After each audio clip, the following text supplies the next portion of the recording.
just lost Andrew. He's been coming and going. So when he pops back up, let me know. We'll check him out. All right, let's get started. Let's do this thing. All right, lead heads. Welcome back to another episode of the Talking Lead podcast. I am your host, Lefty, where we have been bringing you 12 years of leducating the unleducated here on the Talking Lead podcast. And we've got a doozy of an episode for you lead heads this episode. You are not going to want to miss a minute of it. And Andrew's back. All right, Andrew.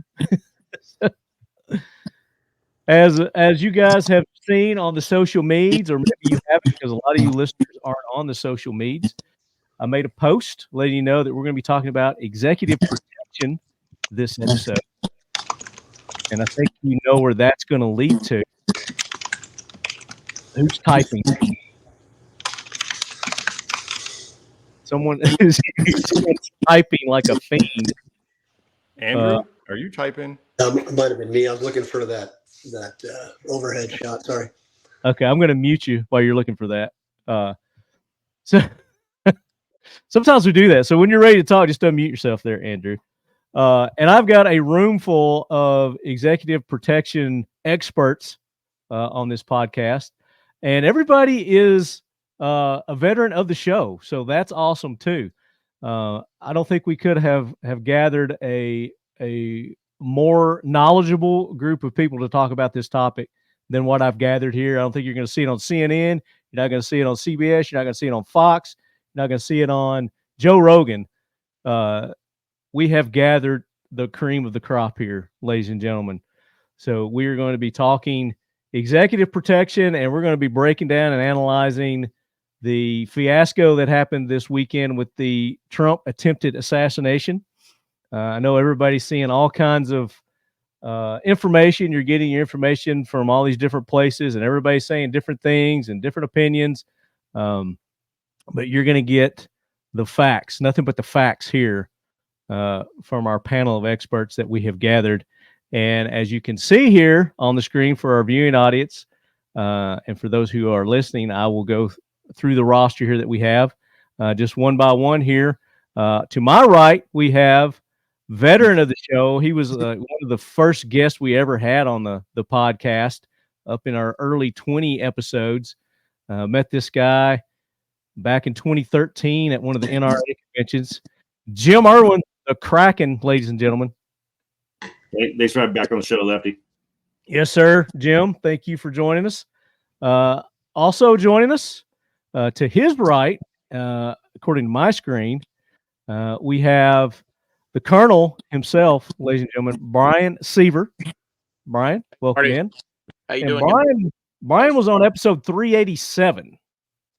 And we talked about the Tennessee Rangers during that episode. But Brian's got a whole list of bona fides. And I'm going to go through everybody's bona fides here and their credentials so that you know that these people know exactly what they're talking about.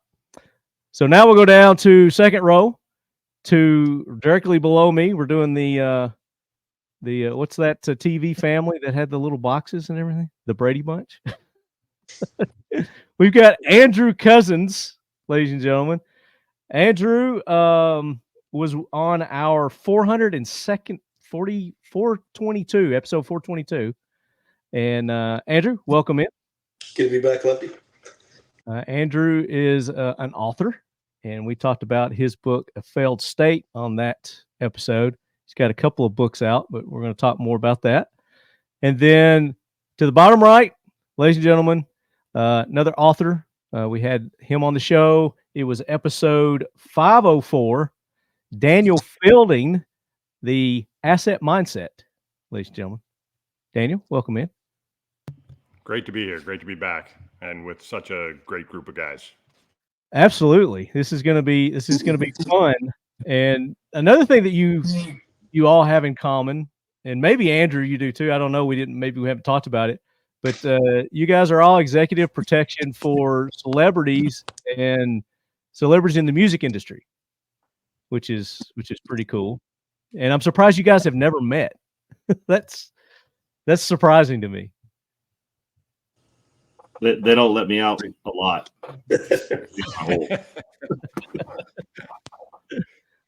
So, Brian, Yeah, I'm back.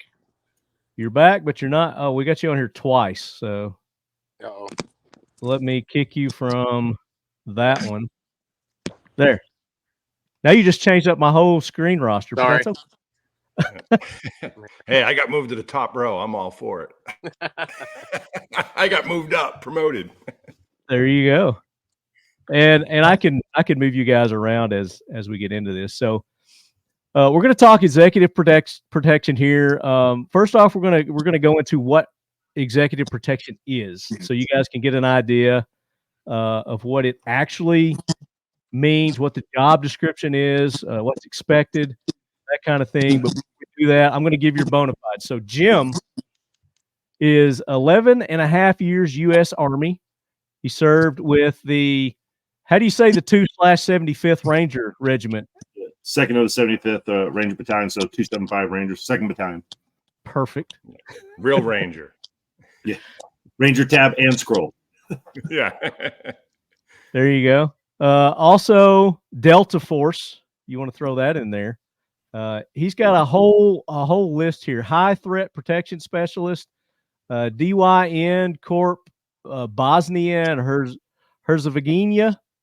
Bosnia. Was called Bosnia. Bosnia. Was on an ambassador there for a few years doing protection.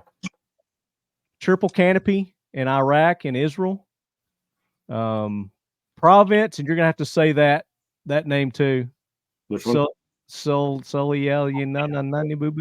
was the not that it really matters, but it was like the original launch when Triple Canopy started. So class 1, if you will, and then went over there and we had like 11 sites, and Sulmania was up in that northeastern Kurdish region.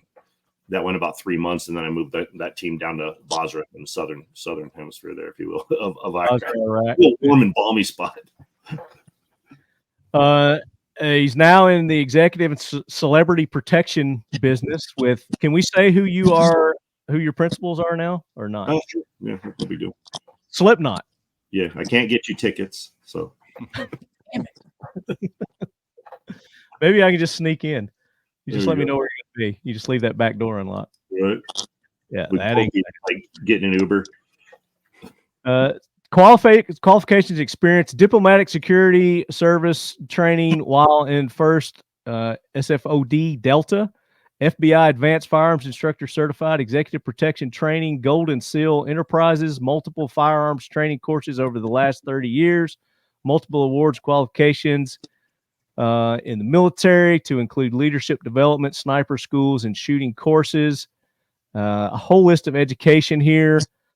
Airborne School, Ranger School, Primary Leadership Development Course, Jump Master School, Sniper School. You don't have to read all. You have your own sniper training company. I do. Which is? Shooting Performance Institute here in Northern Nevada, outside of Reno Lake Tahoe. And basically, we teach anything from a yard to a mile, pistol, carbine, long-range precision. You name it, they'll do it. They've got it covered there. So that's Jim. And as I go through these guys, if I miss something, just throw it in there. We'll go to Brian next because he was next on the intro list. Brian is former U.S. Army, military police, subsequently assigned to Special Security Intelligence billets within the Department of Defense. He provided hostile environment survival training services, Red Team security. And what's the Red Team security, Brian? Well, Red Team is when you conduct a defensive, intriguing attack on a client or on a target that's actually belongs to your forces. So to test the security systems of your own friendly forces. Okay. And I might add that was when I was working for Phoenix Consulting Group, which was absorbed by DynCorp probably in 2015. We were one of the premier corporate espionage and intelligence companies in the industry for a long time. And focus primarily on the industry side of the house, biomedical, pharmaceuticals, that kind of thing. It helps identify vulnerabilities in your physical and electronic security things, so they can upgrade that prior to possibly ever getting hit. So it's a pretty valuable piece of the valuable asset to have done with those red cells. Yep. Very cool. He's a graduate in Executive Security International, ESI, and owner of Nashville, Tennessee-based security consulting company Squadron Augmented Protection Services. SAPS. Brian provides dignitary protection and specialized security support to high-risk individuals, celebrities, corporations. Can we talk about the celebrity that you most protect? Sure. Miss Dolly Parton, ladies and gentlemen. Yep. Do you want to? And we talked about this last episode that you were on too.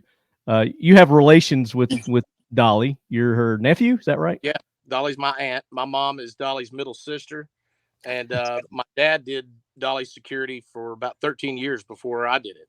So amazing.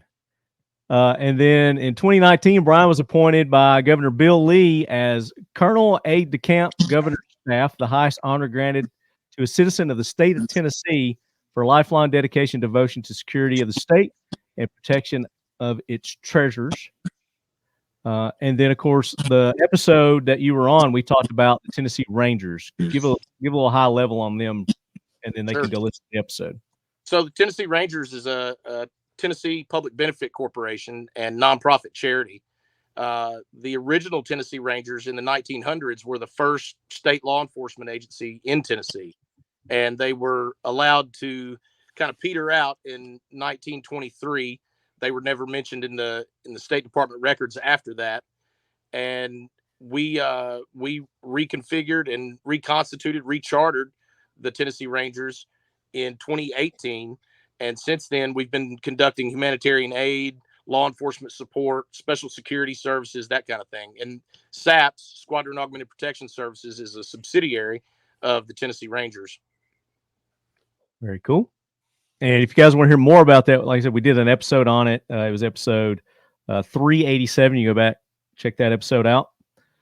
And then next on our list, we introduced Andrew, I do believe. So Andrew was on episode 422, and Andrew Cousins spent nearly 8 years deployed as a contractor for the CIA in a classified program that is still active in numerous areas of the world in the war on terror. He spent 4 years simultaneously training partner nations in counterterrorism tactics for the U.S. State Department of Global Anti-Terrorism Assistance Program. Since leaving these programs, including his time with an elite federal search and rescue program, Andrew has been employed as a consultant for a field trauma medical company, as well as representative for a canine-centered executive protection and hostage negotiation retrieval firm. And there's probably things to add to that since this bio was done, Andrew. So, well, here's the connection to probably everybody that's doing stuff for the music industry. And it was a one-off, but my former military working dog, which came from 375, 10 years in 375, was the sole canine responsible in 2020. I think it was 22 or 23. I think it was 22 for explosive detection at Morgan Wallen's sole venue in Idaho at the time, which is in Nampa. So there's my music industry connection, my one-off. So you're Kevin Bacon, 1 degree of separation. Yeah. I ran him through the venue, and Morgan was unfortunately passed out from a lot of drinking up until his show, so we didn't get to meet him, but got to meet everybody else. Now, have you done some movie consulting and things like that too? I have. So recently I did technical advising for the prequel to Terminal List, which is called Terminal List Dark Wolf. So I was helping out there, and actually subsequently, against my better wishes, got cast as a SEAL in a couple of scenes for the Alpha Platoon. Cool. scenes. But yeah, we'll see if I show up in anything, man. Is that the Ben Edwards? Or not Ben Edwards. Jack Carr.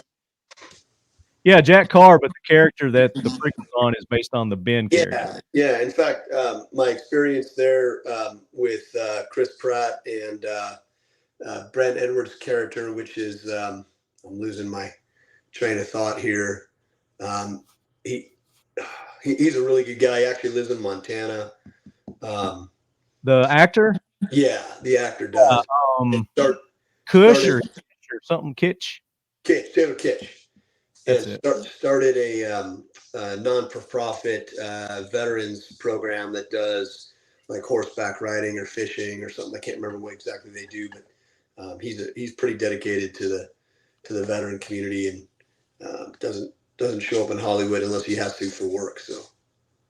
And then, of course, I mentioned you're an author. You've written a couple of books, and we talked about Failed State in the episode on 387 that you were on. Yes, and then the other book that you have, mention it. Oh, that's just a sequel to that. It's actually a trilogy. The third book got hung up in COVID. Shit. Crap. So it's like 3/4 of the way done, but at the time I couldn't get anybody to help begin the process of editing, and the publisher went out of business during COVID, all that good stuff. But what's really cool is since my time with the cast and crew of Dark Wolf, Terminalist Dark Wolf, is somebody took interest in A Failed State and is in the process of converting that to a screenplay. So we'll see how that shakes out. Oh, cool, man. Congratulations. Thanks. Hell yeah. I can't wait to see that. Long game, man. And then last but not least, ladies and gentlemen, this is our most recent guest to be on the show. He's in episode 504, and we were talking about his book, The Asset Mindset. Daniel Fielding, and Daniel is a former Green Beret. Did I get that right? Yes, sir. Yes, sir. Yeah, 7th Special Forces Group.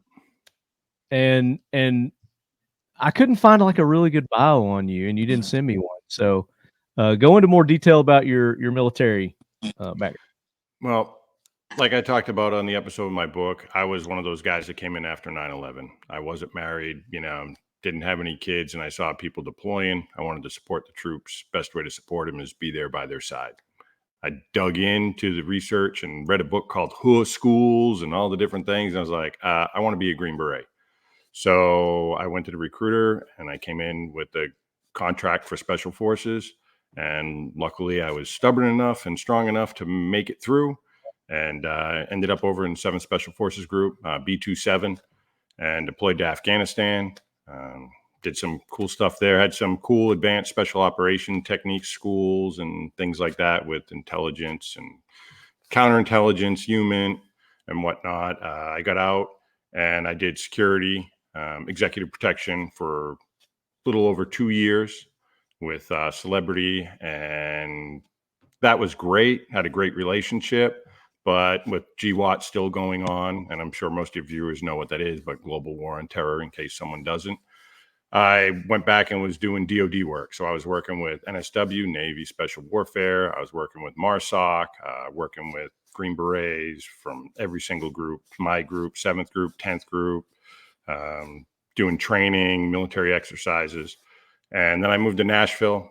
Moving down to Nashville, the former Celebrity, my former boss / friend, was here in Nashville. And he's like, hey, I could use you again. So up until this year, I was head of security for Kid Rock.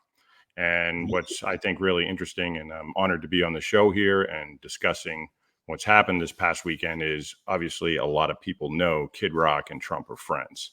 So I've had the opportunity to meet Trump several times, work with his Secret Service several times. I've been out there for the UFC fights with Dana White in Vegas, the one in Madison Square Garden. Oh, dude, that's awesome.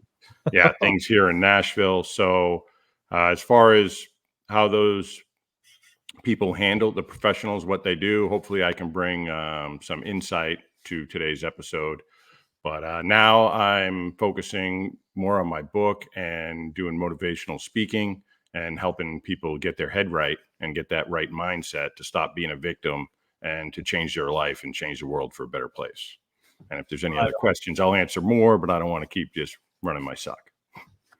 No, that's perfect, man. So what we're doing is we're qualifying to our listeners why you guys are here, and that again, you're not going to get this level of expertise on any of these other shows, especially with the volume that we have with you guys, between you guys. So this is going to be an awesome show. I'm looking forward to it. And like I said, I think the best way to start off is just really explain to our audience what executive protection is. What is your main primary job, and maybe differentiate it between military, because it's a different environment overseas than here in America, and what you're able to do and can do. So who wants to take that one? Start us off. You mean just point? Jim. Got your hand up. Yeah, why not? I'll dive in. Dan left you a message up there too. One of the biggest things I found is when I was in the unit, we got trained, or one of your secondary jobs was to do protection work for generals in high threat environments. So the Balkan War was going on, and we had to go over there and do protection for the generals that were over there, and we kind of rotated throughout the squadrons who was going to go over. So I had the opportunity to go over there, and the biggest thing to your point is how it was different is we had carte blanche in the country. I mean, we could be doing 100 miles an hour down Sniper Alley, and it did not matter. We didn't stop for anybody. We basically had diplomatic, immunity to anything. We're protecting a 4-star general, at the time, and we were the end all be all. We could do what we wanted. We could, commandeer things, get onto the airfields, and this and that. So we had the entire backing of UCOM. Your Supreme Allied Commander, the General S4, as it was called, supplementation force. Anyway, fast forward that into executive protection, and now you got to play by rules, right? You can't be breaking the law and doing some of those other things. So you get a little more, I don't want to say handcuffs, but you're more regulated in what you can and can't do. And you have to play within those rules so that you are protecting your client, not only from physical harm, but also the what do you say? You can help me out here, guys, with the word. Not only physical harm, but you don't need them to be defamation of their character or anything like that, because you're a turd and not playing by the rules. Nobody wants to chime in. Nobody's going to help you out there. I'll come in too. I think that's the hardest thing for most of us in the military when we transition over to the civilian world, is realizing the environment is different and how difficult it is when you're like, judge, jury, everything. When you're downrange, like you're the American, and especially with our backgrounds and the different units we were with, like you pretty much had the go and range of, all right, I'm going to do this. I'm going to take this person out, or I'm going to, here in the States, it's different. It's civilians, it's Americans. And sometimes there's drunk people just being stupid. You just can't, eliminate somebody. Yeah, throw the tuna. Yeah. And to caveat that too is when you get into this arena, as a special forces guy, agency dude, a unit dude, right? Everything, you were that 1% that everything supported.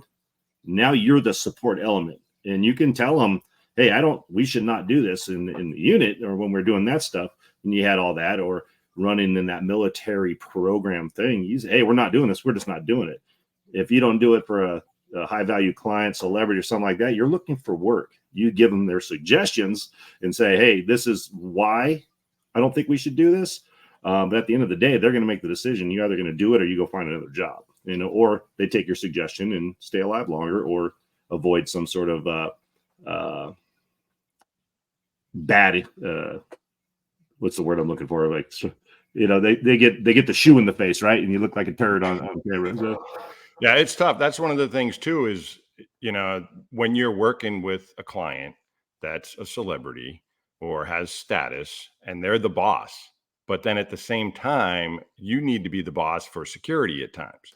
And you don't have ultimate say. I mean, if shots are fired, then yeah, maybe, you're now taking control and you don't care what the client says. But if it comes to, like hey, I wanna need go my in this shoes, entrance, like wait for my shoes. Let me get my shoes. Yeah, and but or if there's like an entrance you want to go in, or you think this is more secure, and they're like, no, I want to walk through the front door and everybody to see me. Well, guess what? Now you got to roll with that. It makes our job harder sometimes, but we don't run the show at that point. yeah, and you can find yourself hamstrung by venue security directors, local law enforcement, honorary chiefs of police that can all, you can find yourself having your dick stepped on something as essential as having your team armed in a venue or armed in a location. So it can be a real kid gloves kind of thing to deal with. To give you a quick example on that, just recently, rolling to a venue with my client, and you never stop the motorcade, if you will, you're on target and where you're supposed to be. And the outer ring of security for this venue stopped us, and they made everybody get out, empty their pockets. These are the band members, right? And bomb sniffed the bomb sniffed the vehicle and everything. I'm like, are you insane right now? Like, what? No, but you were going to do it or you weren't getting in. Like, and they were pissed. And like, who do we talk to? And the band manager's like, I'll take care of it. And never heard about it again. But it was just one of those things like that would never happen in a different situation or a different country. Like, absolutely not. But there are certain things on the celebrity side, executive side, you just simply don't have control over. However, when you're the Secret Service, you have ultimate control. You are the gold standard for security. So, and I'm sure we're going to lead into some of that stuff later. Yeah, definitely. So, is there a difference between executive protection and just personal protection, like bodyguard kind of deal? What is there a difference? Well, I think there's a spectrum of the types of services that can be provided. Talk about that. Yeah. Well, I mean, it depends on the client in a lot of ways. It depends on the principal. We've done everything from the highest level celebrities to folks that are simply witnesses at a court case. So, that have no any kind of public attachment whatsoever.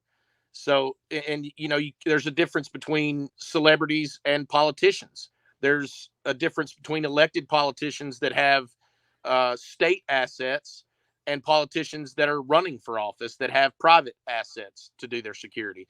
So there's a large spectrum, and that spectrum is also represented in the type of professionals that work in those jobs. You're going to have a different level of guy working in an overseas high threat environment where you're running armored cars and you're looking for IEDs compared to the guy that you're going to have working in a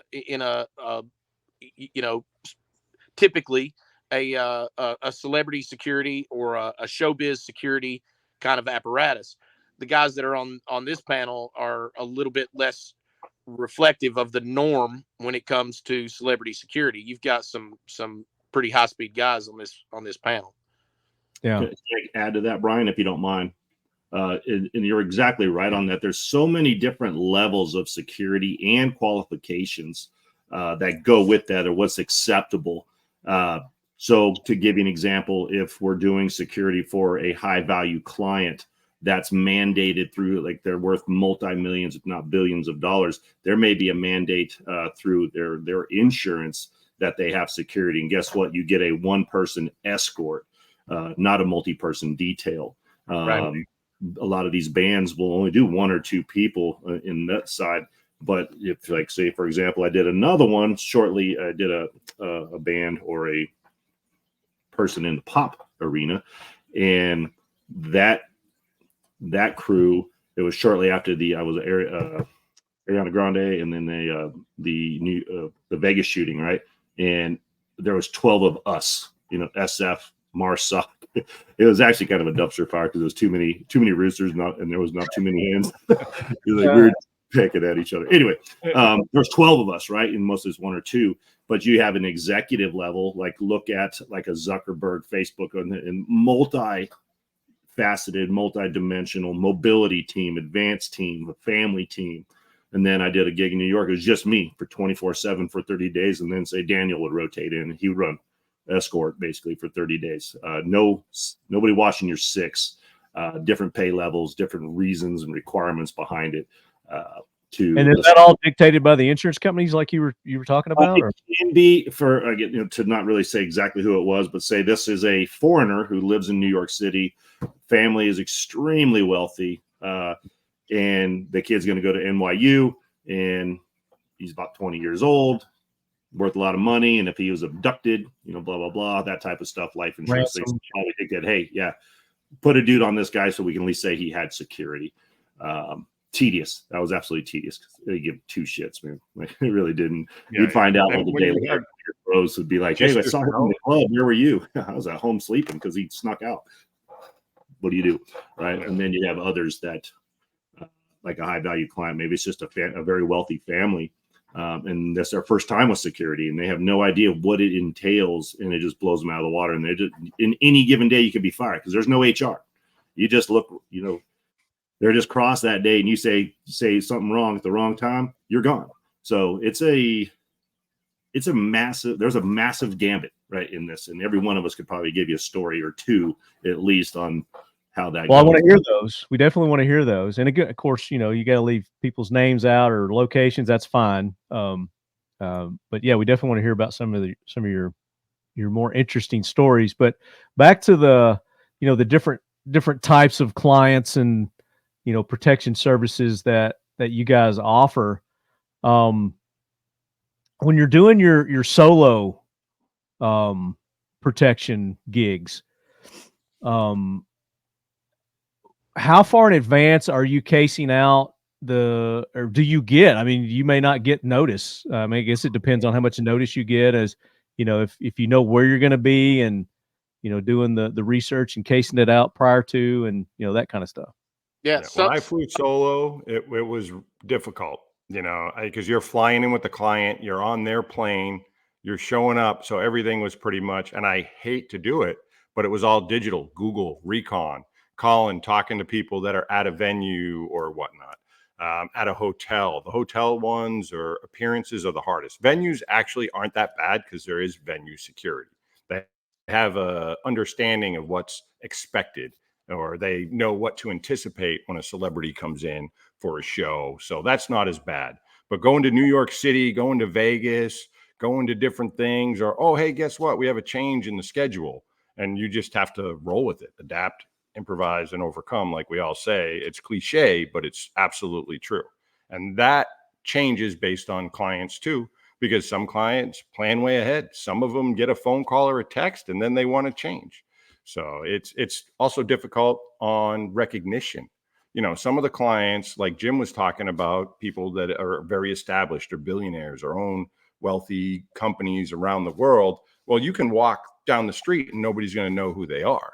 If you're walking around Tennessee with Dolly Parton, like who she is and is going to get attention. So those variables, even with clients, change the dynamic of executive protection incredibly. Yeah, Brian, I think you wanted to add to that. Yeah. Well, yeah, a lot of the, I think the real essence of executive security, executive protection is having those eyes, having that presence through the door that your client's going to be walking through long before they walk through it. Even if it's on the micro level or on the macro, you would like to stretch it out and have weeks in advance to plan it. But if the situation comes down to it, it boils down to you being the first set of eyeballs through that door before they get through the door. It's the whole thing is about the advance. The whole thing is about precluding any danger and finding yourself in advance of that danger before it presents itself. So it's almost a philosophical kind of approach when you get down to it. Oh. Andrew, we've not heard from you. Chime in, brother. No, I'm just soaking it all in, man. I probably don't do as much solo stuff anymore. I certainly did when I was with the agency, at least 1 or 2 operators on an impromptu, target run or something. But I was thinking about my time with CBP doing Borstar and Bortac. I mean, I know Trump's rolling into he's at the convention right now, the Republican convention. I know that's run by the NSSE, which is what kind of where I got my start and actually met guys, from the intelligence agencies, because we were doing a 2000. I think I mentioned this during the show too. Lefty, 2002 Winter Olympics Super G venue at Snow Basin, just on the other side of Ogden. And when you have an NSSE component, I think it's National Special Security for Events. It's almost like a task force. At that time, everybody came to that playground. I mean, we had Secret Service, we had DEA, we had U.S. Marshals, we had FBI, just everybody and their brother in all their aircraft. So you almost have like a national incident management team, or the equivalent of, doing it, and that comes with a whole host of resources. And I think that's what he's playing with now, is just a giant bucket of resources they can pick and choose from to augment his security. But and if I'm correct in my assessment, just from watching the coverage, I do believe there was a counter assault team present for the Ohio speaking event. So I know it wasn't amateur hour, his detail and in or out recording, but I think as far as executive and personal protection, I mean, man, it's where he's at now is just is significantly elevated with the NSSE component. And I don't know if he's going to carry that all the way through to the end of the campaign, but well, I'd say now he probably is going to be up his game. Yeah, definitely. Yeah, but that's it runs the gamut, and all these guys have probably experience, with everything from the solo stuff to a large security contingent. But it's interesting, because I think there's just so much information we don't know about Ohio still that hasn't been out. I mean, what I'm really looking forward to is How about Pennsylvania? Or Pennsylvania, sorry. What I'm looking for is the congressional hearing with the director, because I think that'll kind of open the curtain a little bit. 22nd, I think that's when that's scheduled. If that happens, we'll see. But speaking of, working with the groups, you guys were kind of talking about the solo, and working with the different agencies too. I mean, when you're out and about, I mean, do you get in touch with the local law enforcement and let them know, what your movement's going to be and what's going on, and get any assistance from them? 100%. Yeah, it's a major part of the advance. I think that, there's a lot of overlap when you're dealing with especially a large celebrity. I mean, if you're at the Grammys, or if you're at the Oscars, it is a multi-agency unit that's controlling the ins and outs of that building and the security of that building and that functionality of that event. And so you have to do a lot of coordination and liaison with those folks. And there's a lot of, multiple teams showing up on site. And so the command and control is a major issue, and it can be a major hurdle to deal with for a celebrity security team, or even any kind of other protection team, a political candidate protection team that might be attending one of those events. It's a major thing. And I think having good coordination, good liaison with law enforcement is essential. And it can also be a major problem. Not all police departments are made the same. New York City is phenomenal to work with. LAPD is phenomenal to work with. But you can find yourself in bumfuck Egypt and have a real problem with the chief of police. Yeah. A hurdle for you, or a real even something that you have to worry about, a real danger in a lot of ways, especially when you get into the foreign security stuff. Yeah. Jim, you were going to talk about that too. Yeah, and he's hitting it spot on. If you're talking at that level, of national assets, right? They have what they call concentric rings of security. Your inner circle stuff being your agents that are on the body, right? They're on your asset, and then you have a middle ring that could be local assets, and they're usually excited to do that stuff. Your local law enforcement. You could have undercovers in between your inner circle, through the crowd, outer circle, that ring where that building would be your outer ring of law enforcement guys, armed agents in uniform that are out there to be noticed and seen, right? So you have those rings of security to make it that much more difficult to get in. So it's not just on you. Your advanced team is huge on that aspect and coordinating with that. But they can be difficult. And if you take this into an international stage, if there's a language barrier, different languages being spoken, different cultures and techniques, tactics. Give you an example. I was in Iraq, and we go to this meeting with my asset, and we've got our inner circle, and we have their security on the wall. Everything's got a wall around there, a compound, and then you have the outer security with local police blocking the roads and everything. And as we get ready to leave the venue, this dude from the middle ring, like the venue security, if you will, their assets, the guy we were meeting with, walks out into the street, and in order to stop traffic, he just basically ripped off about a 20-round burst with his AK as we're pushing the dang asset into the back seat and jumping on. Like, what's going on? That's how he just stopped traffic. He just ripped off a 20-round burst with the AK, and you're just like, wow. All right. Didn't think about that one. Right? So anyway, there's always that. You're not always on your own, but coordination is key. And I think as protection specialists, if you will, is that ability to assess, analyze, and adapt what you have to do to make things happen and or be more flexible with the assets you have in a given region, and still maintain the level of security that you demand of yourselves and your team.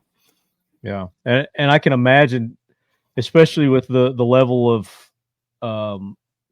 executives that you guys work with, the principals that you work with, the different venues and the different environments that you're in constantly. From one day to the next.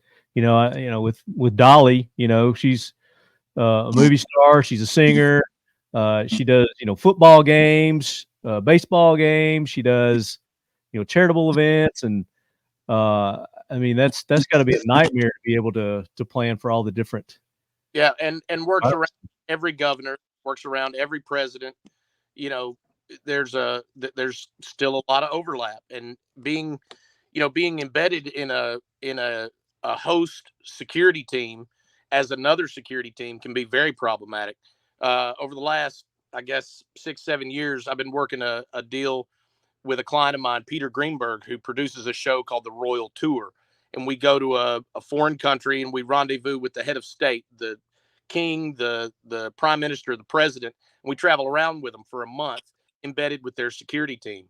And so you can imagine how, hard it is to build rapport with, say, the Tanzanian presidential security detail for a month, and how that looks over that period of time. And it takes building trust, and it takes, having a bit of diplomatic capability to just go and work that. And that's on a private level. That's on a private sector job, but by the end of the job, the security detail is having you, bring the president out onto the beach, because they don't have small boat experience, and my team did. So there's a lot of rapport building that takes to get that done, and it's essential. Yeah. What's some of the I guess the most dreaded maybe assignments that you've taken on? And we'll start with Andrew, and then we'll work around. Insofar as like complexity of protection, personal protection? Just as like, this is going to be a shit show. I'm just really going to hate this. I think it can get boiled down to the Afghanistan theater, and every time there was an election, for replaced Karzai, and then on down the line, everything just got super chaotic because it was the Taliban and, the Al Qaeda command and control element that was looking to really disrupt that whole process and make America look bad. So anytime we had, to escort somebody or other to an election center or anything like that on behalf of the client, it was always, impromptu. It was always lacking, usable intel. It was always lacking route reconnaissance, and those are always, pretty harrowing details. And there's so many I can't even begin to narrow it down to one. But we are always getting errant rounds. We were always dealing with unknown individuals in that battle space because of the fact that, like I said, we had to do this, on short notice. Yeah, and then trying to identify them, because they all look alike. They do indeed, friend and foe. I'm being racist. I mean, that's the way it is. Daniel, what about you? Oh, geez. I would probably say for the most stress, I've done higher risk things and I've always had a team. It's been great. But running solo in Vegas and having to stay a step ahead always and meeting with, this casino's security manager, having drivers go from this show to that show and being there for like 5 days. I mean, there was one time in Vegas that I went to bed at 6:30 in the morning and I was up at 8:30 in the morning coordinating the next day's events. Because what a lot of people don't understand with executive protection, when you are that intimate with them, running solo and being an escort and whatnot, when you're by yourself, you don't go to bed until after they go to bed. And you have to be up and ready and have all the day's plans and everything set up, before they wake up. So that to me, I did 5 days straight in there. I was burnt out. I came home and I almost slept for a day straight. It was just so stressful. And luckily, downrange, I've been up for a while and I've done things like this. So I think that's why guys like us gravitate to these jobs too, or people like in the civilian world and the celebrities like having men like us, because we're used to that fast paced tempo and hey, we're going to do it and we're going to get the job done. Like I got to be up at 8:30. I don't care whether I went to bed at 6:30.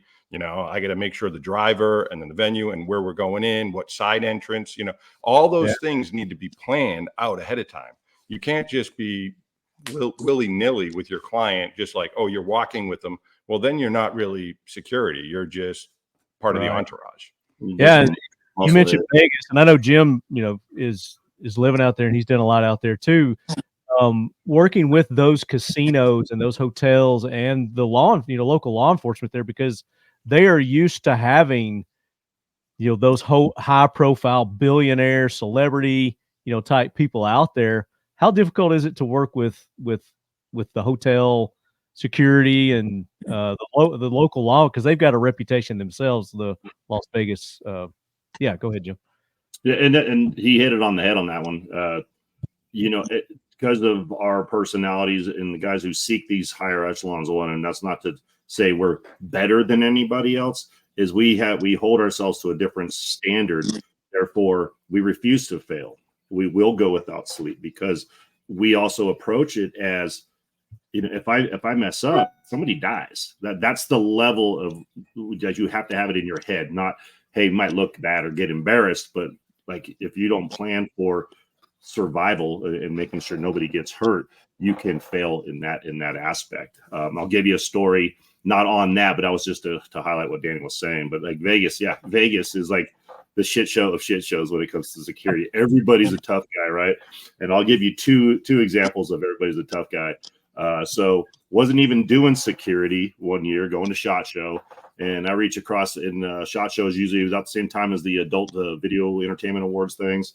Right. And years ago, I happened to reach across this bar, and there's this lady laying across the bar, doing whatever with the bartender, like giggling and stuff. I go to reach past her to get a beer, and this dude puts his arm right through my chest, and I'm like, "What the fuck are you doing?" Like, he goes, "You need to find a different spot." You know, I'm like, what are you talking about, dude? I'm just grabbing a beer. He's like, not here, you're not. You know, short, stocky, bodybuilder looking dude. And I'm like, what's your fucking deal? And I look over and I'm like, oh, you're doing security, aren't you? I said, well, good for you, because I do security too, and you're fucking wrong right now. And this dude starts to bow up on me, and I'm just like, are you fucking serious? Yeah, like, are you? And anyway, I end up launching that dude a little ways down the bar. Anyway, Nice. and on the second one, I'm on a security detail. Was that the night I was with you at Shot? Yeah, at the Hard Rock. Were you? Yeah. Yeah. So he has a witness to this story. It's not made up. Literally, I was like It's launching legit. that dude, right? And like Marty and a couple other people like, no, let's get out of here. Like, you know, security showed up, and I'm like, hey, look, here's what happened. You know, I wasn't even tore up at that point. Long story short, you know, you have that level of security dudes that just want to bow up and think they're tough, and you know, they find these guys at the gym. They're the part-time security dudes that people hire coming into Vegas, the shit show. They're bringing their own professionals. That would never happen. They would realize and see pretty quickly that I am absolutely I'm no liability to them and no threat. So fast forward to the other one, is working with casinos and things of that nature. I go in, I'm doing security, plainclothes protection for a billionaire asset. They got a meeting there. He gets his penthouse or whatever at this certain hotel resort. And I go, and so when I get my client in the room, I go down to get a meeting with the head of security to identify myself, who my client is, so I can gain an asset in that casino, right, and have more than just me watching my back. And introduce myself to the head of security, and I request permission. I have my CCW for Nevada, and I got it badged and whatever, right? So, but I'm asking permission to do this from them. And he goes, well, are you going to be in uniform? And I look down, I'm like, I'm in uniform. About 10 minutes. I'm like, absolutely not. He's like, you cannot carry in my casino like that. You know, if I catch you, I'm going to make you take it to the car. I was like, oh, whoa, bloodbath. Whoa. Don't get hostile here. So what do? I'm like, hey, I appreciate your time. You know, I'm still going to do my job. So I make it very noticeable, and not make a scene, but I make it very noticeable that I'm going to leave the hotel, go out to the car, and put my gun away. And I put it in my computer bag and walked right back in. And never got caught. But I'm still going to do my damn job, right? Still going to do my job. And then you have others that are totally cool with it, right? So this person, this venue, this resort guy was just not going to have it. But so you can have assets and you can have liabilities depending on where you're at. And I'd say Vegas is one of the hardest. It's so hit and miss on that. Still got a job to do. I'm still going to do my job. But are you going to make me take it to the car twice? Steps in. Frankly, if you're a director of security and you're that big a piece of shit that you're trying to hamstring the celebrity security guy on carrying his gun, and he's actually a pro, you know, there's a real hot place in hell for you. Somebody needs to beat you to death with a rubber hose. Yeah. I did my best. I was like very polite and everything, but I still got my job done. I just carried a computer bag with a gun. My very acute opinion on directors of security. So give us a Dolly story, Brian. Well, I'll have to say my least favorite things to do with Dolly are award shows. Award shows are dangerous. They're fast, they're high tempo. There's a lot of moving parts on the stage. There's a lot of overhang and a lot of overhead dangers from falling props to stage rigs and stages being slid out onto the stage at fast pace. And you know, that's why Bret Michaels got crushed on stage, was because he didn't have a proper security guy looking out for him. And furthermore, the producers certainly don't like a security guy looking out for the star on the stage. You know, they look at it as a problem. They're worried about you being in the camera shot, although you're very aware of not being in the camera shot. So there's that kind of thing and that kind of complication. You see that at a lot of live music tapings and award shows. So, but, and, you know, we've had all kinds of issues and things like that with Dolly. But the one overwhelming thing you see working with her is that you do get received better than you do when you're with, say, a heavy metal band or a rap band. You know, the hotel expects the heavy metal band to tear the room up. The venue expects the rappers to have their own guns. So there's that kind of nature to it, and you do get received better typically when you're working with somebody like Dolly, but you still run into folks that want to have a dick measuring contest with you right there as you're showing up for the day after you've already advanced things, and somebody in the security apparatus of whoever your host is decides they want to flip the script and change things up a little bit. That happens. And, that's a complication. But even then, you've got to be kid gloves about it. You certainly don't yank somebody up in front of her or anything like that. It's a diplomatic process, and you've got to deal with it. So, it's a constant thing that you've kind of got to modulate as a security guy. Kid Rock could have used some before Will Smith beat him down. You mean Chris Rock, not Kid Chris Rock. Rock. Chris Rock. Come on, Jim. Kid Rock would have. But hey, going to what you were saying, Brian, as far as reading people or dealing with things, a lot of people say, read the room. Yep. People know that, but also you need to read the people. Right. When you're going in and this security manager, all right, this guy's going to be an asset or he's going to be a liability. How do I want to use them? How much information do I want to share? Because, I've experienced in my past, we've had a side entrance that we've used, but somebody from the venue or hotel security shared that info because why were people at that side entrance with cameras and ready? I'm like, there's nobody knew about this except for me and the one other guy. And I told the driver as we were driving, because it was and so I'm like, there's no way somebody let that go, and you got to be careful.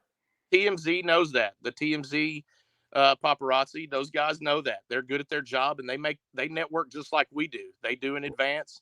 They do networking and intelligence collection just like we do.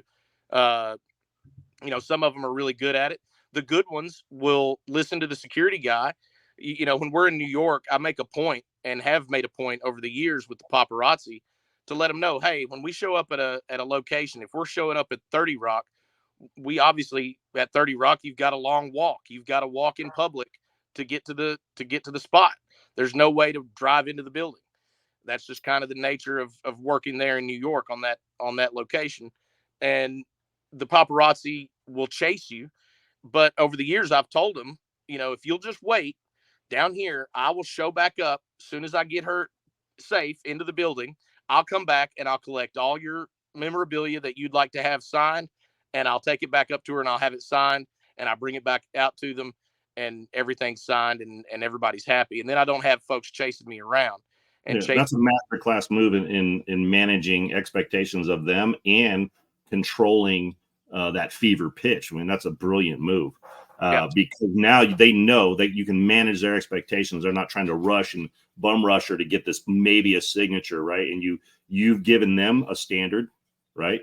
You're telling them what you're going to do and what you expect of them, and that's a brilliant move. And they cooperate and they play ball with that, and it's how you keep from having a Princess Diana moment. Yeah, and you also learn how to when you get more into this job is nobody wants everybody sees the bodybuilder musclehead guy like I'm a bouncer, I'll crack heads in a minute. I don't want that guy. I want the dude that can think on their feet, de-escalate a situation and know when to escalate, how to do it, and then with the timing of it. As an example, being able to get that's a little overzealous and overreaching their grounds, and you get them a little tap in the junk, boom, and they're like looking at you, and you just kind of wink and smile at them, and they're immediately thinking about something else. You didn't belt them through the face, but you definitely took care of what you needed to take care of. You pulled the gun and put it in their head. It's like being able to do that to continue to do your job, make your client look good, and provide that level of security. And when you do have to escalate, you're paid.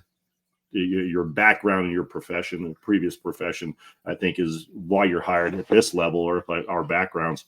If you have to go to that nuclear option, you know how to handle it and manage it, and not have that panic mode where you can't holster your pistol because you just short circuited and you are beyond your limits.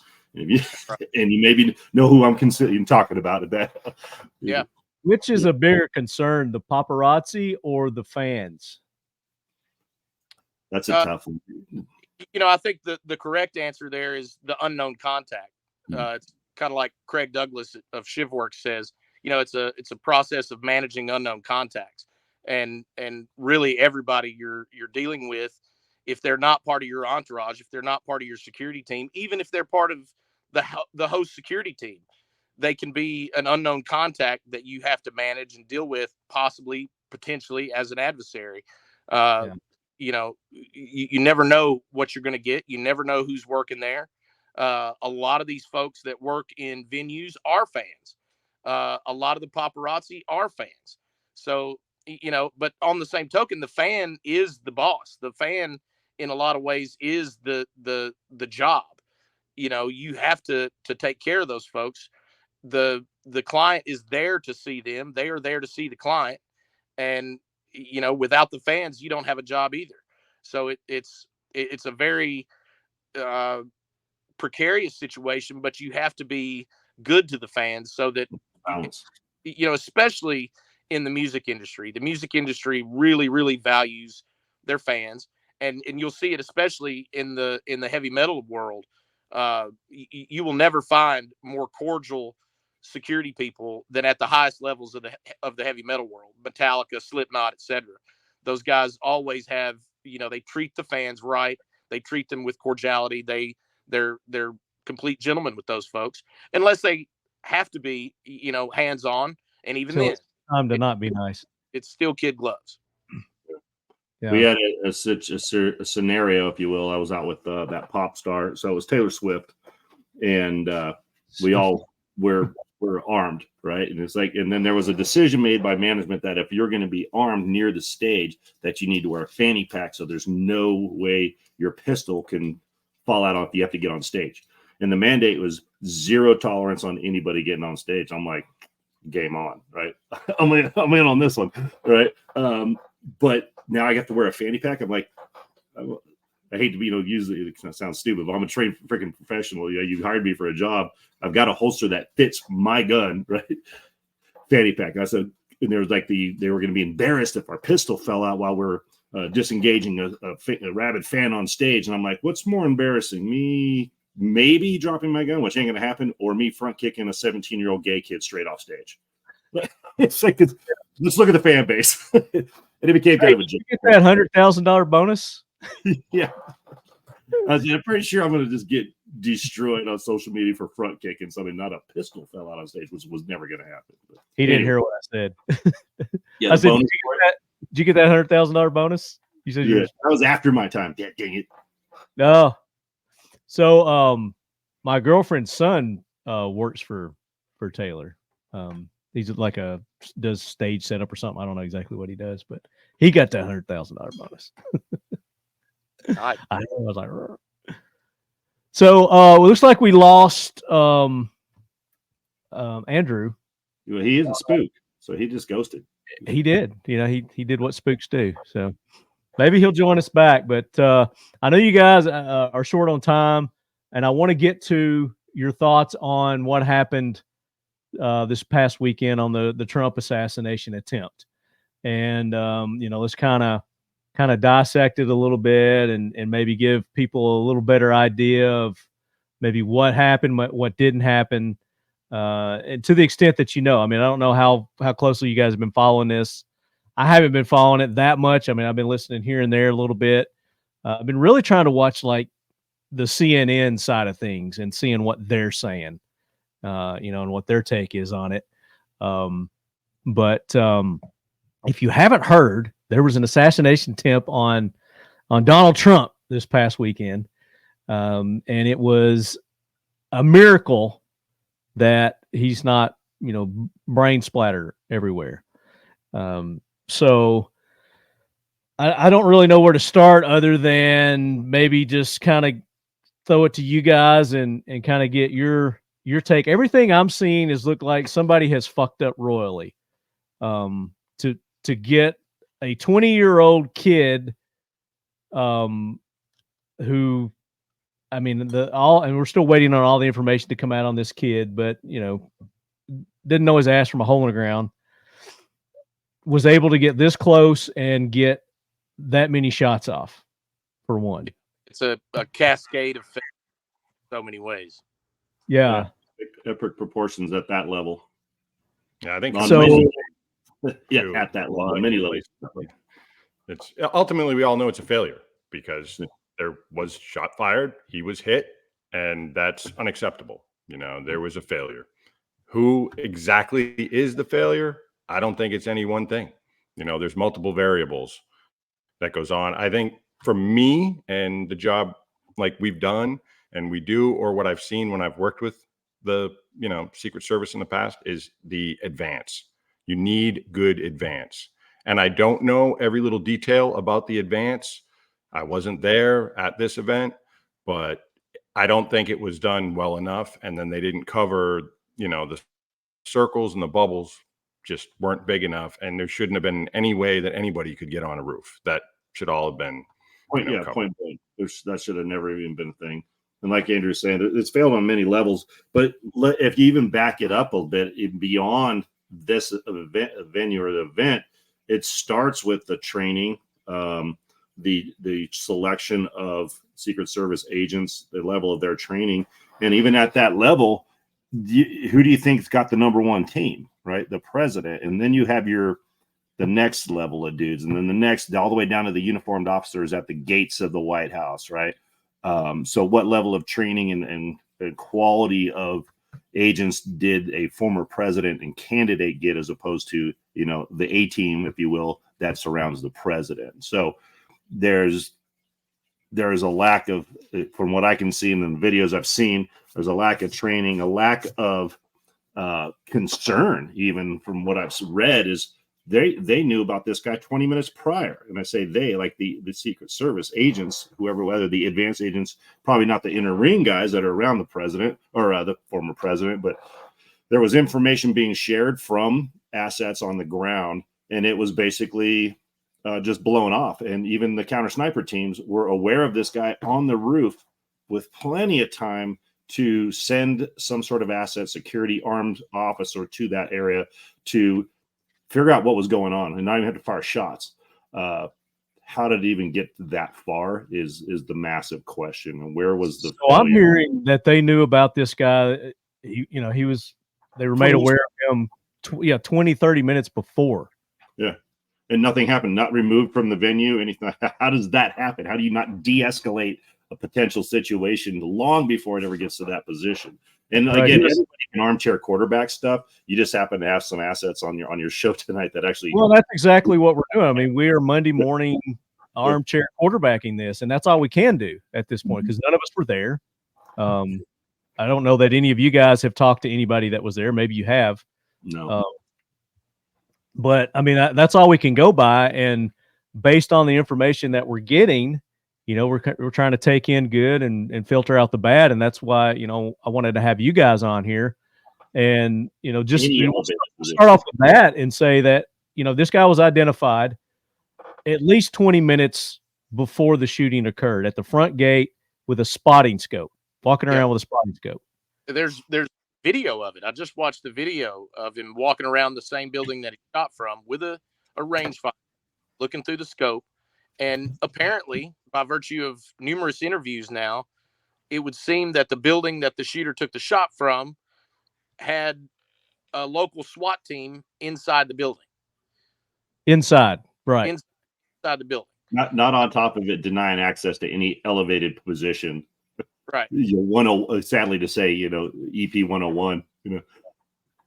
So the graphic that I've got up here is where the shooter was at, and then his angle to the stage, and then behind the building, the warehouses that you see, where the shooter was located. You know, there's a parking lot area there, and they were calling this the staging area for the, you know, the local police and whatnot. But inside that building, supposedly there was some law enforcement, a team. I don't know if they were snipers or, you know, what they were, but there was nobody on the outside, apparently, and there was a ladder for this guy to get up to perch himself up there. Now, I've heard stories that he went to Lowe's and he bought a ladder Yeah, I don't know heard AC unit that he climbed up and everything else too, and sniper rifle. I mean, very generic on that term. Come on, man. I've heard AR-15 style. You know, a And lot of. What are you guys hearing on the distance? I'm seeing 400 feet from shooter spot to the stage. 130 to 150 yards is what I'm hearing. Yeah, I've heard 152. Yeah. But the other thing is you can't secure a building from inside the building. Like No.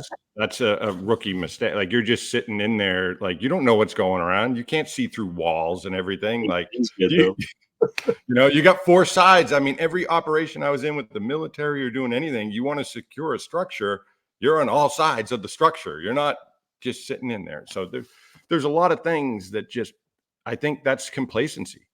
You know, people get lazy, and I don't know if anybody's read The War on Warriors with Pete Hegseth, that a book just came out, and he's spot on with what's been happening with the military and how equality and certain people have to be in certain positions to be fair. And you know what? If you can't do the job, you can't do the job. You know, I feel bad for that woman. I mean, she's not tall enough to be a human shield or block, and she obviously fumbled, couldn't handle the stress, but like she shouldn't be there. And that's nothing against her. If you have a client that's over 6 feet tall, you cannot be in that position where you're the human shield and be in the body armor and protecting and huddling up around the client. Like you can't do that. You shouldn't be there. And those are the things that get overlooked. And I think that's. Well, it's not just the one. There was. Oh no, yeah, it's not. Female diversity. There is absolutely zero place for that in the Secret Service. Honestly, if you're protecting national assets, leaders of our country, diversity is not a thing. It's best person for the job. I don't care color, race, religion. Best person for the job. Period. Exactly. There's no room for that. It's just that's how people get killed, man. You know, this isn't elementary education or something. You know, where hey, fine, right? You know. Yeah, I think that's what a lot of people are losing sight on is that it's not necessarily that the Secret Service is trying to meet a quota of 30% women. It's just that they're not filling the quota with qualified people. Yeah, make no mistake. Women belong in the executive security realm. They're required. You have to have them for certain things, for certain clients, for certain jobs. But you've got to have a certain type of woman, before we start jumping to the conclusion that the frogs are gay. We need to look at, a 30% DEI hiring on these sisters that can't get their holster over their fupa. Yeah. And there's no like that. Like he said, I have a couple of female friends in this business that are just absolute beasts. I mean, they're extremely good at their job, but they have a specific job they're doing, right?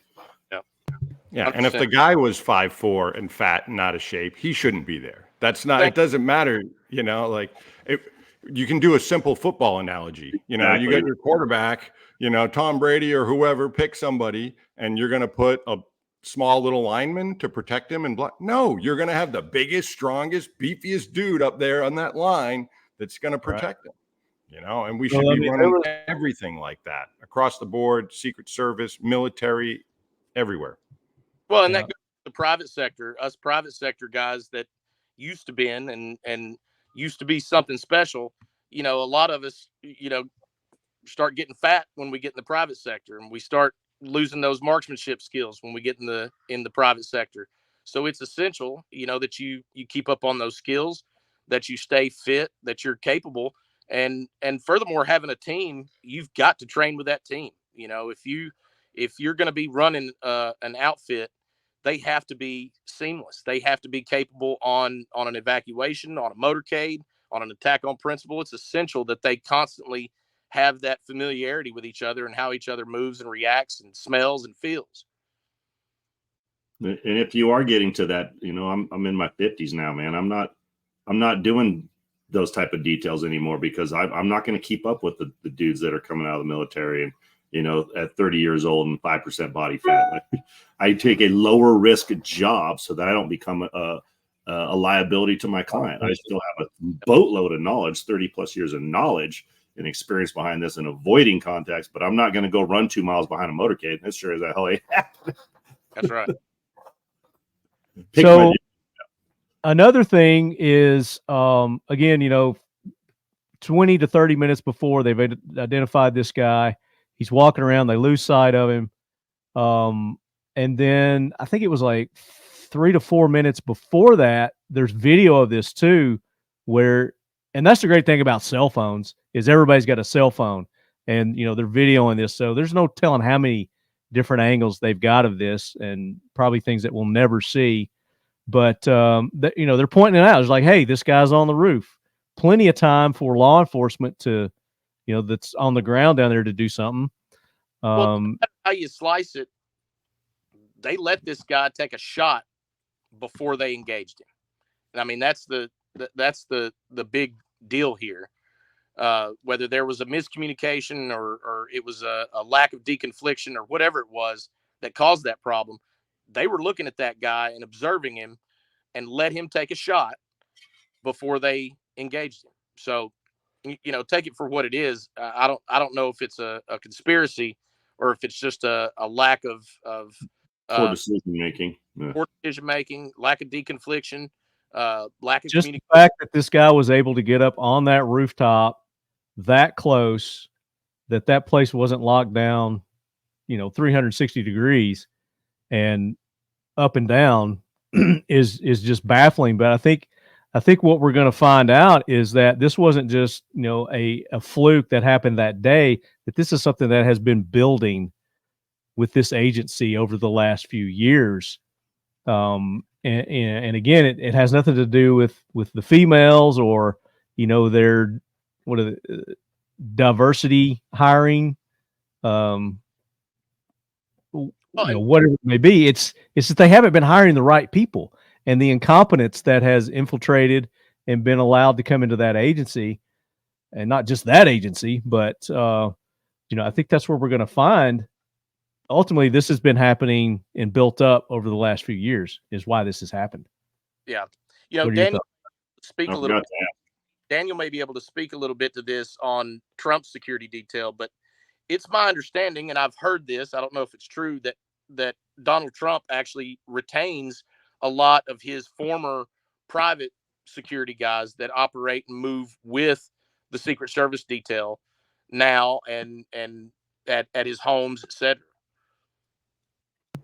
Yeah, he's got some of his own guys that he trusts, that he's worked with for a while. Like we all know, with our clients, you build trust and rapport with them. And that's why they keep you around, because they feel safe. He's got that. And I will say, the Secret Service I've worked with have been stellar and amazing. I think what happens a lot of times, though, is they're traveling around the country. And then when they go to one state, they get augmentees and they get people. So like you talked about, team needs to work together. They know how to communicate, shoot, move, all the different things. Well, when you have bunch of newbies to your team, yeah, they might be trained up, but they don't know what you're doing, your SOPs and whatnot. So you're all playing catch up.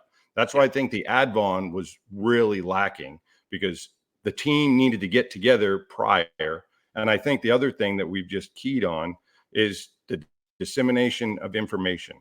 If I heard there was a threat to my client out there, somebody doing something, or I've heard that before, I go out the hotel and I will go out and confront that person before I will let the client move and go out. If they had 20 minutes, like there's a guy with a rangefinder or something weird going on, they should have called back and been like, hey, hold up. We got something squirrely going on. We need to figure this out before letting your client be exposed.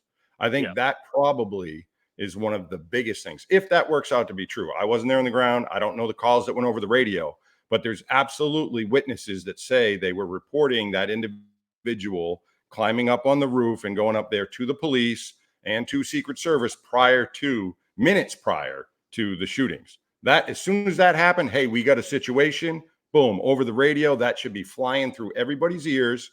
And then, all right, pause. Somebody goes over to the president, hey, or whatnot. And I think that was probably one of the, if not the biggest failure. So you think they should have jerked him as soon as they were aware that there's something screwy going on here? They should have went ahead and pulled him off the stage. Yeah, if there was something at that level, like someone with a range finder going on the roof, like I know it's been a local asset. Weird, but being on that dude immediately. Like there should have been a local asset, uniform cop with it armed, going and getting face to face with this kid and being like, "Hey, what's up? Why did that not happen?" Like, well, they said that another one boosted one up, and he peeked up over, and then the kid, I guess confronted him, and then he fell down or jumped down or whatever. Instead of ask Marty too.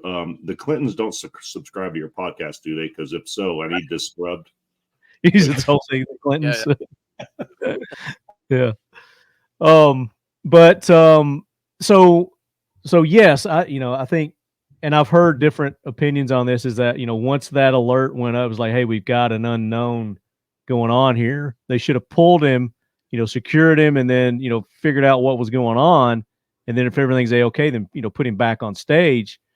But, even after that, so the guy gets the shot off, Trump gets miraculously turns his head. Again, the bullet was in flight as he's turning his head and clips his ear instead of, popping his brain. And then now he's down. What's your guys' opinion on them just sitting there holding him instead of getting him off the X? Yeah, why? Why did you move him? Even if you get him behind the stage, out of line of fire, like you immediately start moving, and that's planned. There's already a brief on which way. If this happens, you're going off stage this direction. If the fire comes from that direction, we're going to go this way. There's secondary, tertiary plans for that. For any cardinal direction, that there might be an engagement. So they're just body. Yeah, I'm watching that, and I'm like, why aren't they moving him? Why shoot him? Yeah, movement is golden. Get moving. Have your middle ring figure out what's going on. And we've already pointed out the fact that the girls you're facing out looking for that engagement.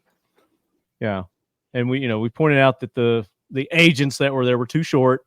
They should have had taller agents. He was exposed. Do you let him do the fist pump? Or are you just are you tucking him down? And because at that point isn't that your primary goal? He's like, you're not listening to what he said. You're getting them and moving them, and you take, at that point, you're in charge, right? And yes, but from what we're seeing in there is there didn't appear to be, they weren't in charge. They didn't know what the fuck was going on.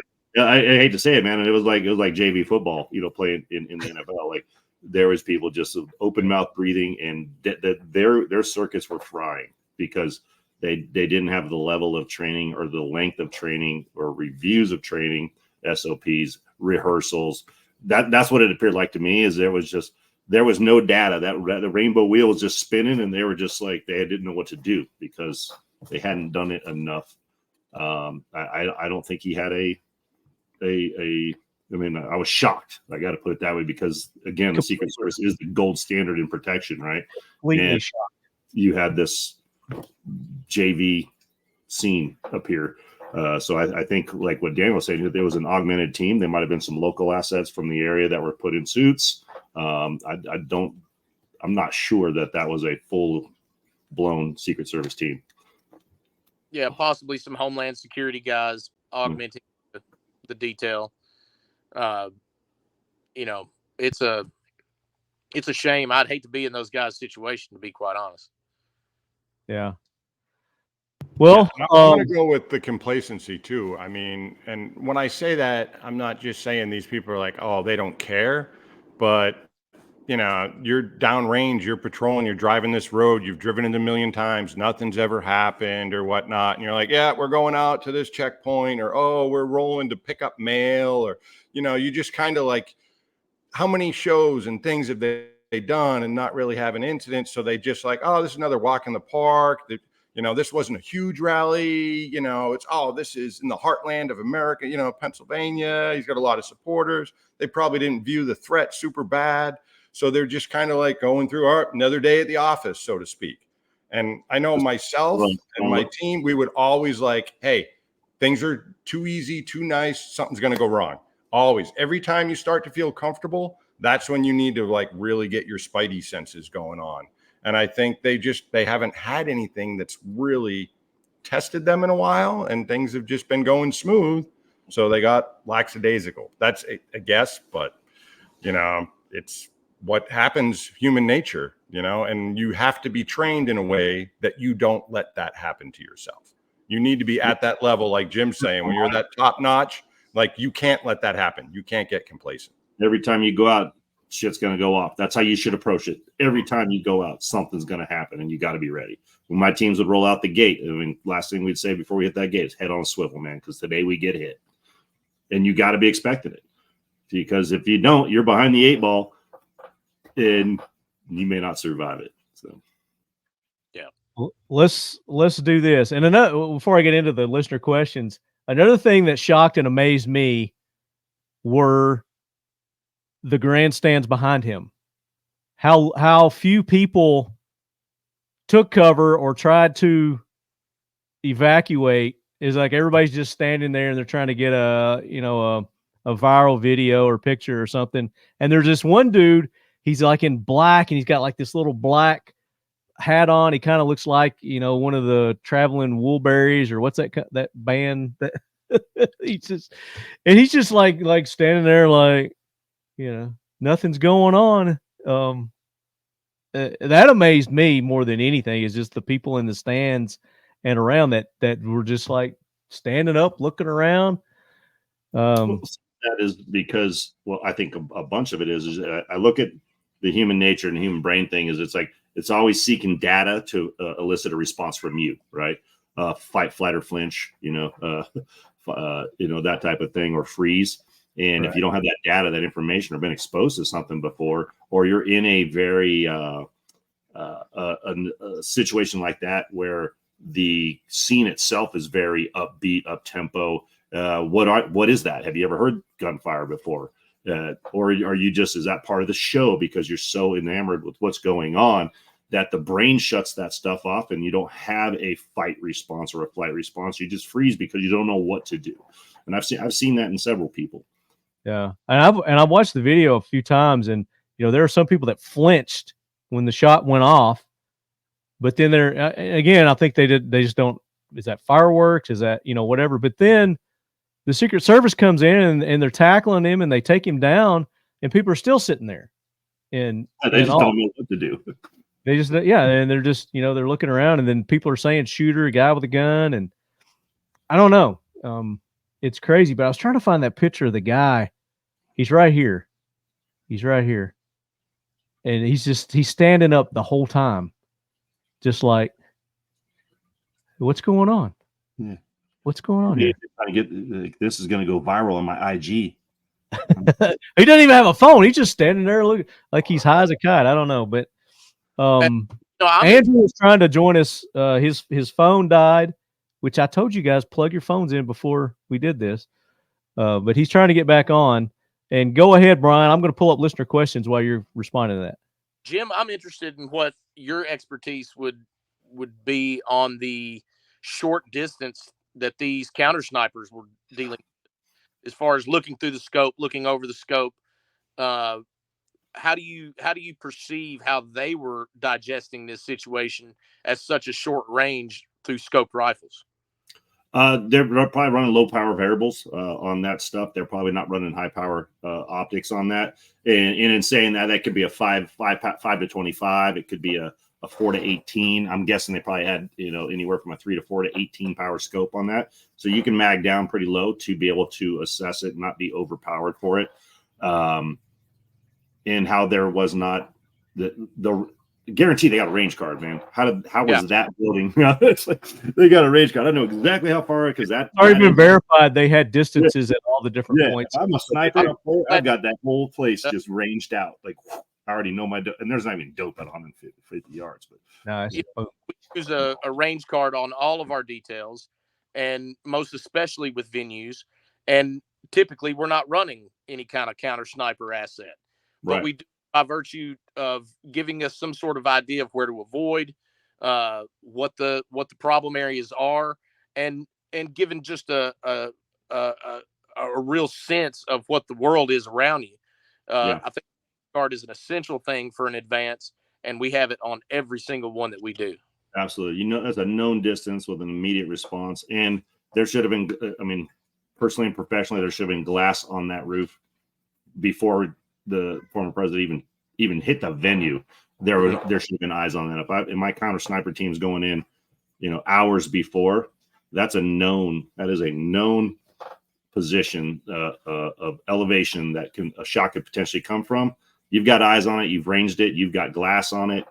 Looking at that stuff. That doesn't mean you have glass on it and eyes on it for the entire duration, but then you also got a heads up that there's this chucklehead freaking up on there, and people sending. You got that information there.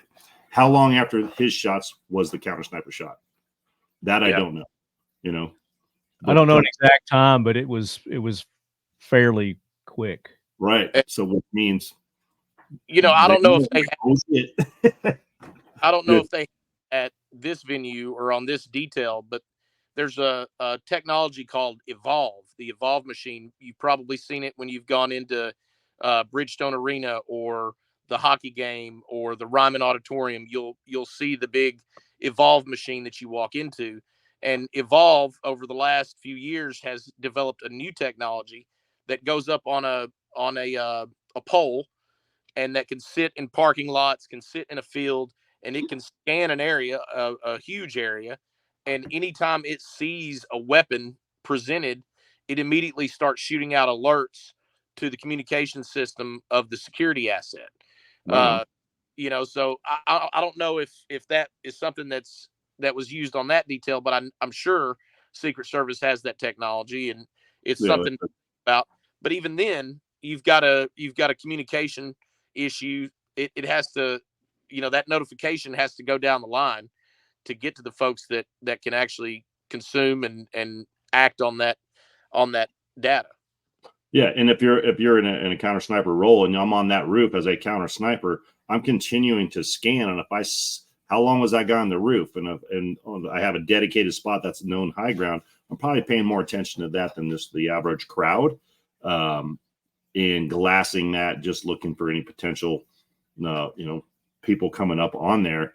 And then if I notice it, I don't have to shoot, but I immediately call an asset to that middle or outer ring to put somebody on them. Like, hey, I got a guy doing this. Go check it out. If you do look at a celebrity security or like a band security, you tap the dude in the yellow shirt and say, hey, dude, take care of that, right? While I stay up here and continue to cover. Yep. And that just didn't happen, which, again, baffles me at that level. Like, literally, you guys are the industry standard. Or it took too long to happen, because it did kind of happen, but they were slow. Could have been related, absolutely. Slow rolling it, or like people, what, huh? Who's where and what? Like, it should be like boom, boom, boom. The counter sniper team may have said that, and relayed the information, and it died somewhere in between. I'd be interested in what that happened, how that happened. I mean, there's a lot of questions that need to be answered. Not available. I'm married. I'm happy. I was not a SEAL. All right, let's do some listener questions here. Come out and play. What research or testing has been done with drones for counter sniper terrorism tactics? Briefcase drones have come a long way, and with all the field use we've seen in Ukraine, seems like an FPV with small payloads could be effective, albeit not the cleanest countermeasure. I mean, recon would be great with drones. Yeah, I don't see them using a drone with a payload at a convention. Yeah. You got that go boy in the back. It would be recon eyes only. You're not gonna, Yeah, like it just fails and calls the crowd. Yeah, that'd be a bad day. I don't see that happening with that type of setup, but that doesn't mean they're not a valuable asset, especially on the recce stuff, or non-payloaded one that you could have an additional eye up there to a command vehicle that can get more eyes on that and have communication with everybody else. Like, hey, drones pick this thing up, or this person, this individual, that's suspect at this location, send uniformed police, stuff like that. Sure, absolutely.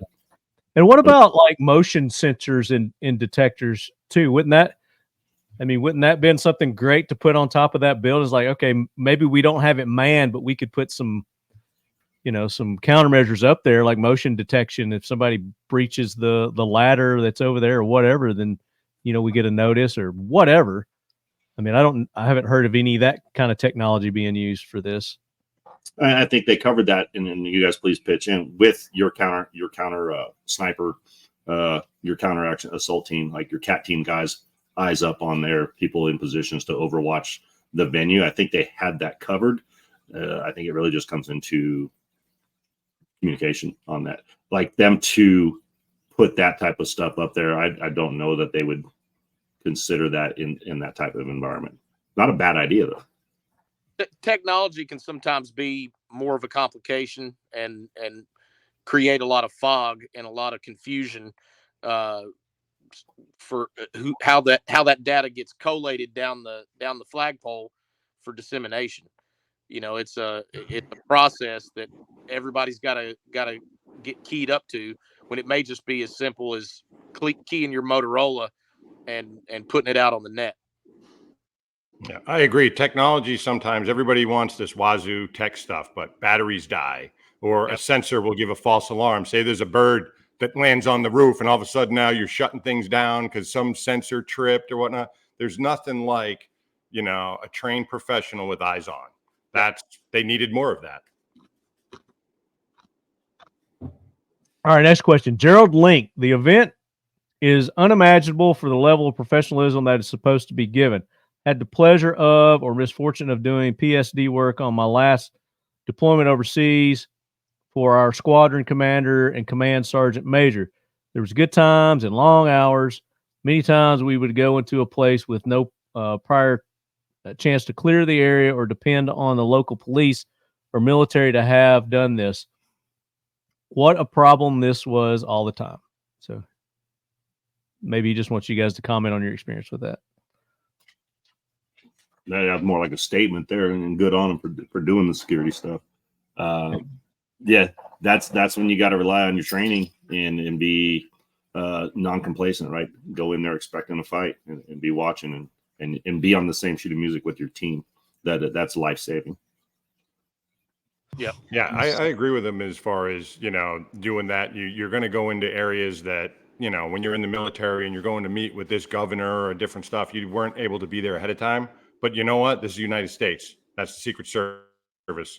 They can advance a week ahead of time, 48 hours, 72 hours. Like, I'm sorry for that. There's no excuse as not doing enough advance, to know every potential threat in the build. That is not that big of an area. I mean, volume wise, but there's not like 15-story buildings with, 10 rows of windows across each one and locking down. Like, that was not the most complex problem. They should have been able to lock that down with the proper advance team.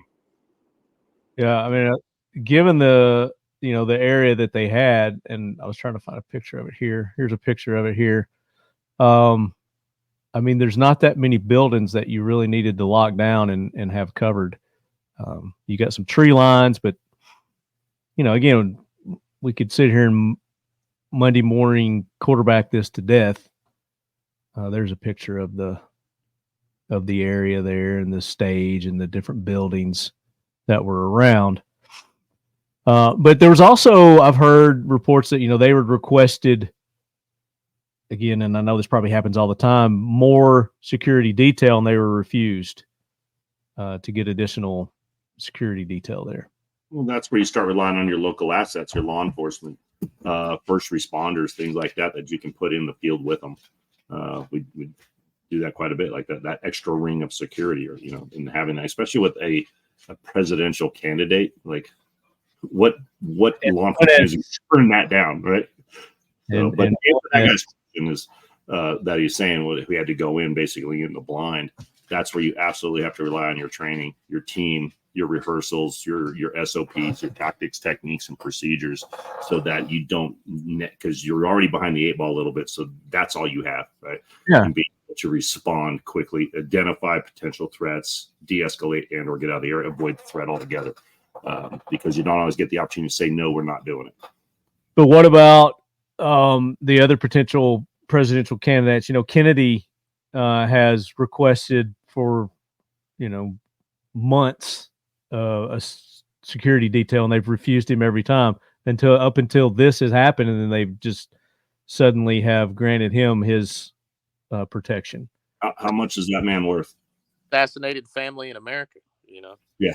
How much I does he mean, work? his dad, was it his dad? His dad was assassinated. His uncle was Dad. assassinated.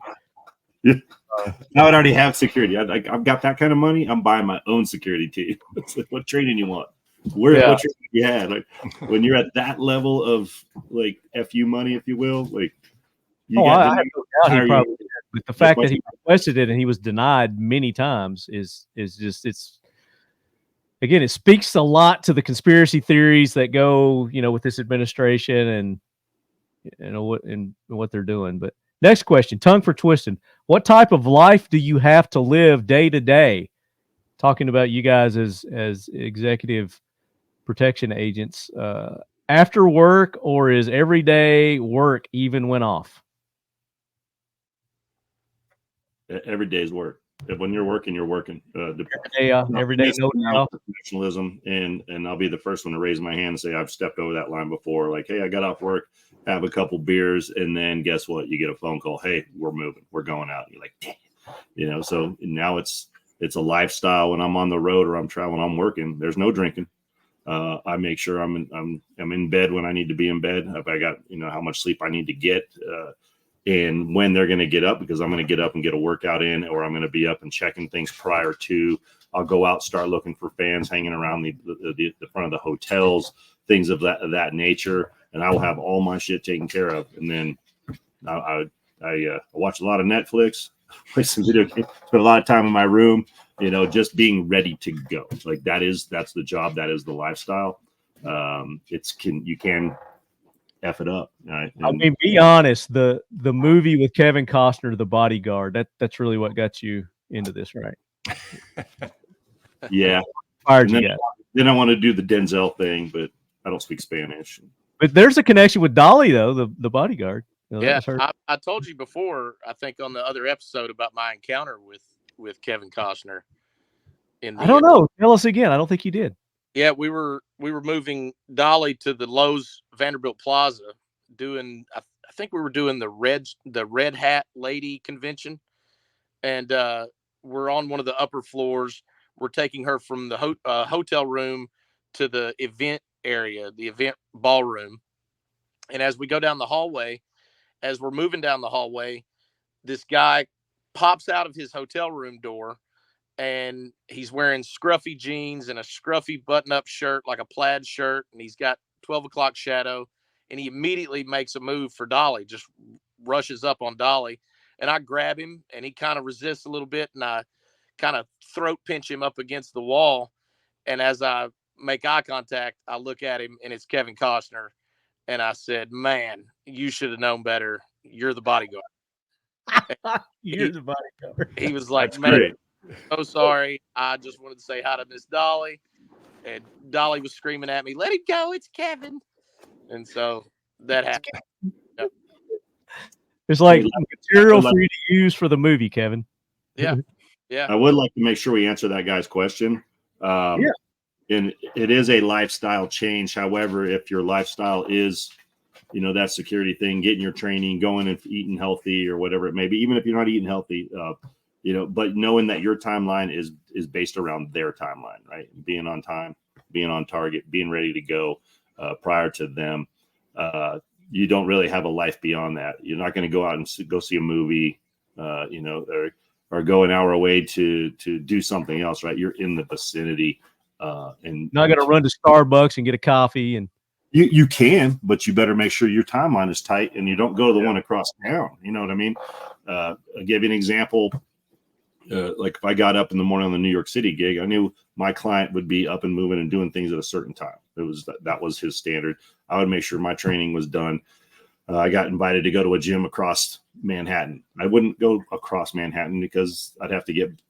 What if something happened? I got to get back. Plans change. You go. Hey, guess what? The Starbucks is 10 miles away. You're going to get whatever coffee shop is 2 blocks away. Does that make sense?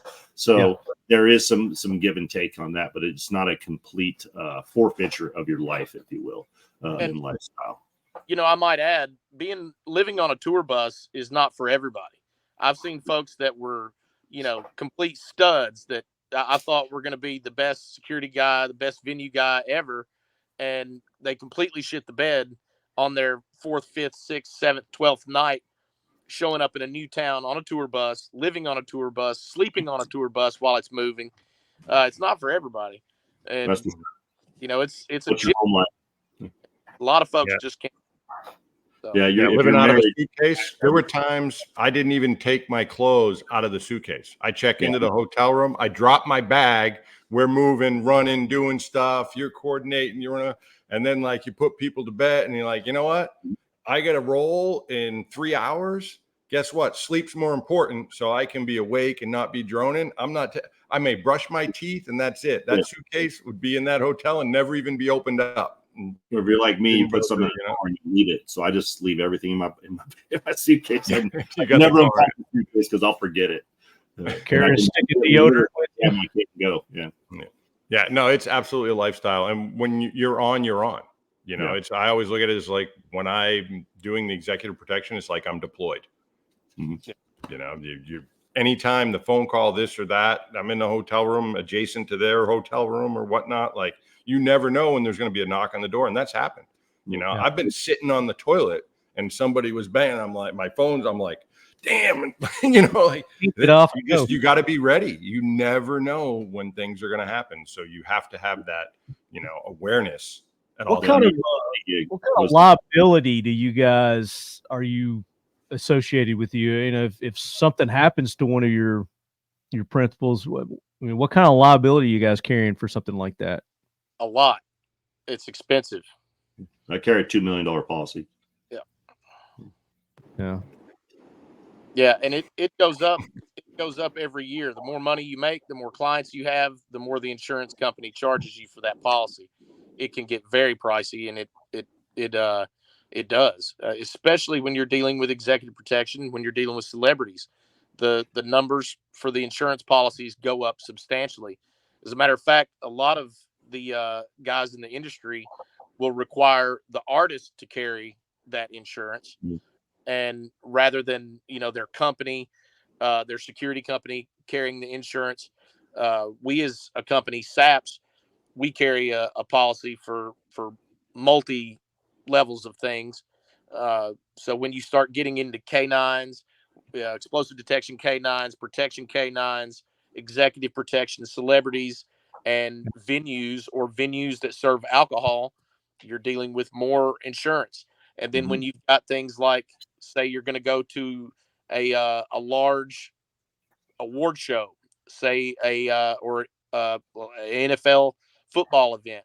Well, the NFL is going to require you and your team, if you're going to be armed in their venue, to present an insurance policy that specifically allocates that venue and the NFL in the policy. If they let you carry in there, right? If indeed, and it can take a lot of negotiation and a lot of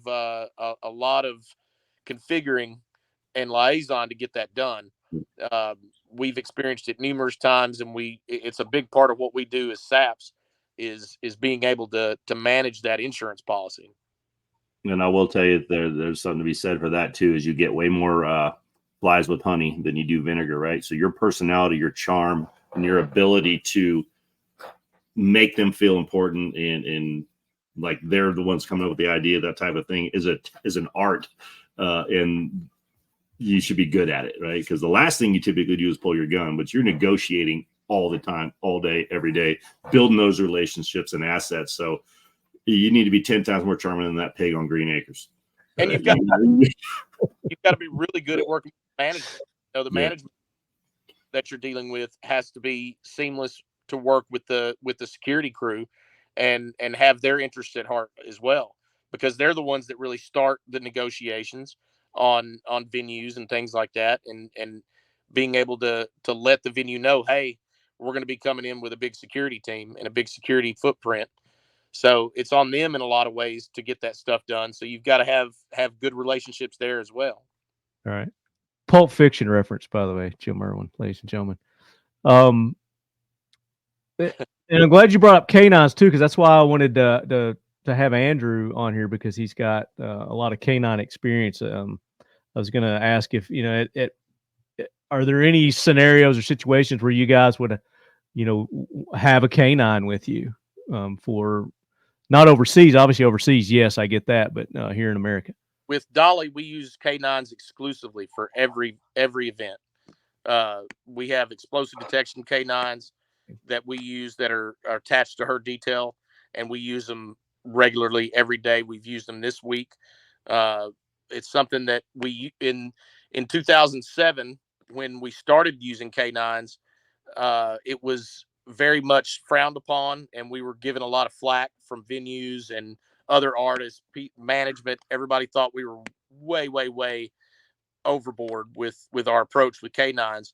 But over the years, we've been able to show that this is exactly what's needed. And they're not just explosive detection K9s, they're arms and explosive detection K9s. So when we're in a meet and greet line and I run that dog down the meet and greet line, I'm pulling 4 or 5 pistols out of the line each event, by virtue of just mostly guys that have handgun carry permits or ladies that have a gun in their purse, and we make them take it back to the car, and that's the end of it. But it's something that's essential. I think is extremely valuable for an executive protection detail. Sure. And just like Jim's got his own zoo detail back there. He's got cats and dogs and everything around. I got 8 cats, 4 dogs, 4 horses, a couple cows, fish. All in So we used K9s in Iraq big time. The attack and bomb stuff for that too. Plus Iraqis hated dogs, so it was even better. Just let them get a little up on the car and everything. Oh, they loved it. It was their favorite. And then we used them on the Taylor Swift detail as well for checking. So part of what I did, or a main part of what I did, was access control on that for like backstage stuff and then workers. It was 3 days to set up her stage. So we had 3 days of people coming in and building in these local crews. And so we were able to use those. We had, I think, 3 or 4 dogs on the 12 protection dudes and 3 or 4 dogs. But when we went overseas, we weren't able to take them. So we contracted usually local law enforcement to come in and do the same thing and use our assets over there. Big asset. You had any experience with K9s, Daniel? Yeah, I've had experience with K9s. We've, I was never a dog handler myself, but they've been attached, or we've worked with them and used them in screening. I mean, they're a great tool. Absolutely. And I do think a lot of it, though, it's the handler is what makes the dog too. I mean, they're all good because they have to have the relationship, but the ones that I've been really impressed with is just the way the handler can work the dog and how they can go through so many people and it's seamless, and they have a great bond, and it's amazing, the results that they can produce. Like Brian's saying, like he's pulling guns out of people's purses and whatnot. They don't have to go through metal detectors. Like the dog can do stuff like that. So if you have the ability to use one, or if you've ever considered like, should I have a working dog help me out with security, definitely consider it because they're a great asset. Let's run through a couple more here, and then we'll wrap it up. AZ Gunzoo, do you regularly run drills and practice different scenarios with the clients or just the protection detail team members? Good question. That's a very good question. That's a great question. And it depends on the client. No clients are like, absolutely not. When we were overseas, guess what, Ambassador? You're going to today, the first couple, or whatever, a diplomatic asset we have today, we're going to be doing rehearsals and we need you to be a part of it. And then you tell a billionaire, hey, I'm going to throw you in the back of a car. And no, you're not. No, yeah, it is client dependent on that. Great question, though. And if you have a client that is willing to do it, take advantage of it. That is an ultimate rehearsal because you absolutely need them to be able to have that fight flight response. We don't want a freeze response. They need to be moving, and they need to know what is going to happen if something happens. And rehearsals are absolutely what set that base. Yeah, and the client needs to know what's going to happen. So it's important to explain the situation and how that's going to work if indeed it does happen. You don't necessarily have to throw somebody into the back of a car or practice an evacuation drill with them, but just giving them the idea of what it's going to look like, what it's going to feel like, so that they can envision it before it actually happens. Yeah, you don't just start hitting them with flashbangs. Yeah, you got to at least do a talk through at every venue. Like, hey, we're going. This is the direction we're going. This is what's happening. You're going to see us or like. If you can do the rehearsals, great. But a lot of the times you're not going to be able to with the actual client. So you do rehearsals with all the moving pieces. So I do dry runs with drivers and things like that. So yeah, so that you do rehearse, and it is dependent and it's variable, with the client and where you're going.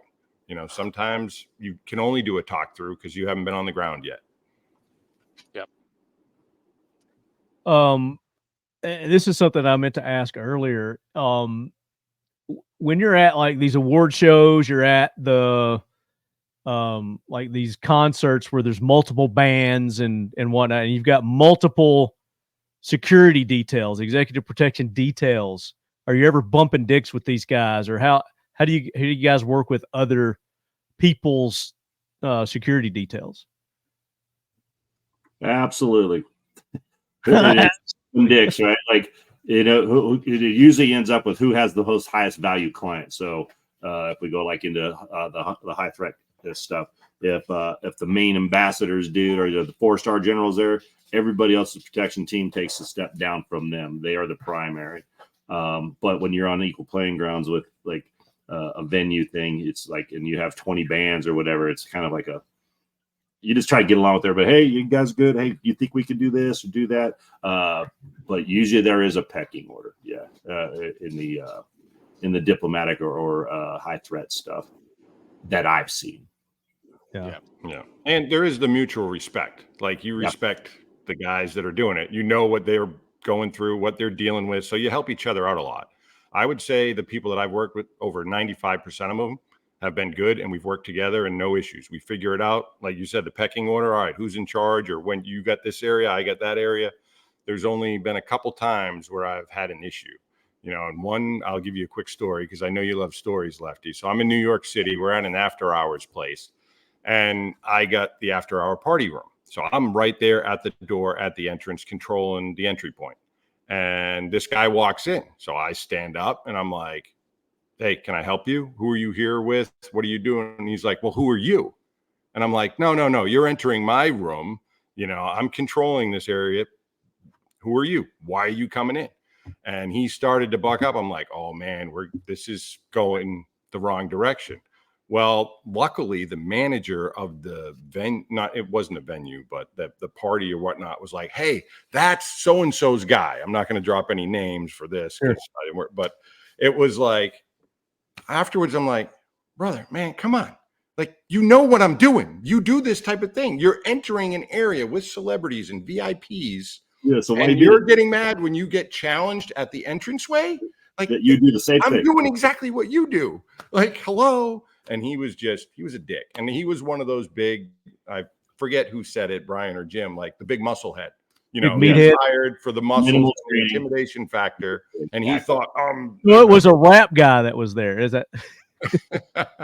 I mean, you look at the security details for these rap guys, and they're all just these gigantic freaking. And then they're looking for I would take a 5 foot, 450-pound dude that has his shit wired tight over a 6'5", 300-pounder, because this dude trains, educates, understands, the game, as opposed to just a meathead that wants to push everybody around, right? And cause scenes. We had a guy on Lincoln Park, big, heavy set dude. And in Europe, this was years ago, they actually our crew wanted to go see a movie. All right, we're going to the movies, right? And they assign seats. You buy a ticket, it comes to a seat, right? Shit. And our principal, one of the band members, his security dude didn't have the seat right next to him, sat in it, and this guy comes up and said, sir, that's my seat. And he's like, get the fuck out of here. Just say, go sit somewhere else, and created a scene, right? Yeah. Like, how else could you handle that, right? Instead of just being a dick, like, be cordial. Hey, I understand, but hey, here's where I'm at. This is why I need to sit here. If you're cool with it, I'll buy you some fucking popcorn, something, right? As opposed to just bowing up and making a scene and making our guy look like an asshole. Reimburse him for his ticket or something. Yeah, yes. Definitely. Yeah, here's my ticket. You obviously bought one. You got in there. Just, hey, do you mind trading seats? I'll buy you popcorn, like you said, or whatnot, and then explain this. Yeah. You get more with honey than you do with vinegar, man. And Well, you said it earlier. You know, it's being diplomatic is your main weapon. You know, is being able to talk and de-escalate the situation. So that leads me to our final question, and then we'll wrap this up. I've got a couple of listeners here that are asking Flood Munitions, Jerry Black. There might be another one, but basically, what their question boils down to is, you know, what kind of a person does it take to dedicate their life and career to this type of service? And I'll kind of leave it at that. And I think we're kind of getting an idea from you guys as to what it's going to take, but just something else that you would add. If somebody's thinking about getting into this line of work, what are some things that they just really need to think about? And also, you know, deep down in themselves, you know, they need to, am I the type of person for this? Well, I think work ethic's important. I mean, this is manual labor when you get down to it. It's hard work, and you need to, you have to have that kind of ethic. You have to be timely. Being timely and on time is the most important thing you can do in this gig as far as presenting yourself. You have to have somebody that can think on their feet, somebody that can talk to people. I think it's important to have those hard skills as well. If you're going to have somebody that's actually an armed professional, somebody that's carrying a weapon in their job, then they need to be a precision shooter. They need to be somebody that's the best of shooters, you know? So I think that's one of the essential things is just being a hard worker. And that comes from the kind of backgrounds that these kind of guys have, you know, from the military, from law enforcement, but even, you know, I've seen guys that are linemen or, you know, concrete workers that have changed careers and gotten into executive protection, and they're good at it because they're hard ass workers. But they dedicated themselves to that profession. So they're going and getting the, you know, the hand-to-hand and physical training. They're getting the weapons training. They're getting the diplomatic, you know, then being able to. And you can't pretend to do something else. It's not a part-time job. If you're going to define yourself as an executive protection person, you got to do this job, and you got to do it all the time. You can't be, you know, a coffee barista on the side and do EP work. It's just not how it works. You've got to define yourself at it. There's going to be down times, especially when you're starting out in this industry, and you just got to keep grinding at it. And sooner or later, you'll build up, and you'll build up clientele. You'll build up reputation. You'll build up bona fides, and you'll become good at this job and respected in this job. Something I would add to that is he's absolutely right on that, and it is a commitment. So what I have found too is there is a characteristic that I see works best. And I'll tell you, I'll be the first one to tell you, you don't got to be a Delta Force operator to do this job. Most of them are not good at it. And it's because they live that lifestyle where they were the focal point, right? Everything was built around me being able to do my job, right? So when you come into this job in the civilian side of things, there's a lot of selflessness, humility that has to come with it, and put others in front of yourself and things you might want to be doing. And then also have a massive, if you have a family, you better have a massively supportive backstop, your family, right? That supports it, or it'll crumble you. If your family isn't behind it 100%, it'll destroy it, because it is absolutely demanding of your time. And you must put it first before anything else to be very good at it. Does that make sense? Well, absolutely. Absolutely. And I would echo that. You gotta be selfless, because it's not about you. It's about your client. It's about the mission. So you are living for that other person, you know, to protect, provide, keep them secure. And you need to live that way, or you're not going to be successful at the job. And having a family makes it so much harder. If you're married, your spouse is going to need to understand that the phone's going to ring, or you're going to be gone for a certain amount of time. There's so much that drains from you. It takes a special person.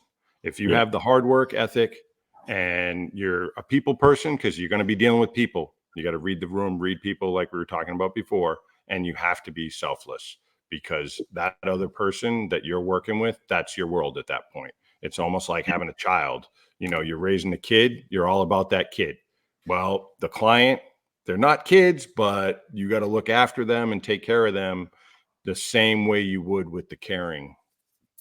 I will add to that is with this is what I've seen, and I'll tell you firsthand that I've fallen into the trap because I do have a pretty interesting background and have done some pretty neat things. Your clients usually don't care. You know, they hired you before because of that, but they don't care. They've got their own issues, they got their own things. So it is absolutely a profession of be seen, not heard. When asked a question, answer it. You know, be candid about it, answer the question. But you're not there to create conversation and become their buddies. A lot of times, they must initiate that, and then you still need to be able to manage that and not go overboard. And I have done it. I got spoiled with that ambassador in Bosnia, who absolutely loved me, would bring me over to dinner. And then I take that like, oh, the next guy's going to be the same. Guess what? I got fired because they don't give a fuck about you. You're an asset and that's it, right? Like you're there to do a job and they don't want to hear about how your cool Rambo stories or this or that. They don't want to do it, right? So it's literally a job. Be seen, not heard. Carry yourself professionally. Be kind. Be selfless. Right? And it's not about you. No matter how badass your background, career, or story you have, don't say it unless you're asked. Yeah. One of the first things we tell new hires that work with our company is keep your mouth shut. Don't talk to the client unless you're being talked to. Just, minimize the talk. It'll kill your job. Quickest way to turn off a client. Children should be seen and not heard. Yeah. Literally. So, this is the Talking Lead podcast, and we're known for rewarding our audience. And today, for the people who participated in our questions, we're going to give away a Mission First Tactical Drinky Drink. Oh, that's cool. May not be this one. This is mine. I've customized it and everything, but it'll be something similar to this.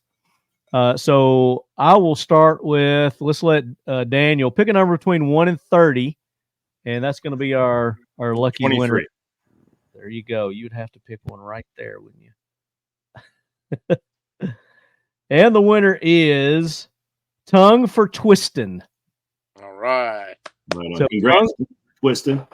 Twistin'. That thing's email me talkingled@gmail.com and give me your address. We're going to forward it on to our good buddies over at Mission First Tactical, and they're going to hook you up with a drinky drink. And I think Daniel's got one of these, don't you? Yes, I have a couple of Mission First drinks. They're great. Right. My kids actually try and always steal them from me because they think they're so cool. I bet they stole those bags from you. One of them. I wouldn't let them take them all. So our next giveaway is going to be Seal 1. They're going to get a packet of Seal 1 complete gun care cleaning kit, Seal 1 and done. So we'll let Brian pick that winner. Brian, between 1 and 30. Don't pick 23. 18. So I'll just count up from that. And the winner is J. Edgar Paradox. All right. Congratulations. J. Edgar, congratulations. You get the lube. You got lube.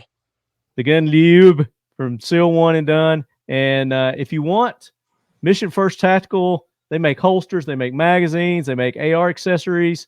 Use the code LEADHEAD and you're going to get 20% off. Just go to their website. You'll get 20% off anything on their website, even if it's on sale. That's how much they love you, you leadheads. And then Seal 1, you can go to their website, seal1.com, and use the code LEADHEAD, and you get 25% off any of their products on their website as well. I forgot to tell you, Marty, my company, Shooting Performance Institute, is coming out with a new gun lube called Hawktua. It should be available. I hope you patented that because there's everybody else is coming out. Everybody else is coming out with that gun lube too. But there you go, lead heads. I hope you enjoyed this episode. Very educational. Leducational is what we call it here on the Talking Lead podcast. And I greatly appreciate you gentlemen taking the time to join me, especially on such short notice. This has been a great episode. It's probably one of my favorite episodes that I've done this year so far. So, Jim, thank you so much, brother. Appreciate it. Again, give your company a plug.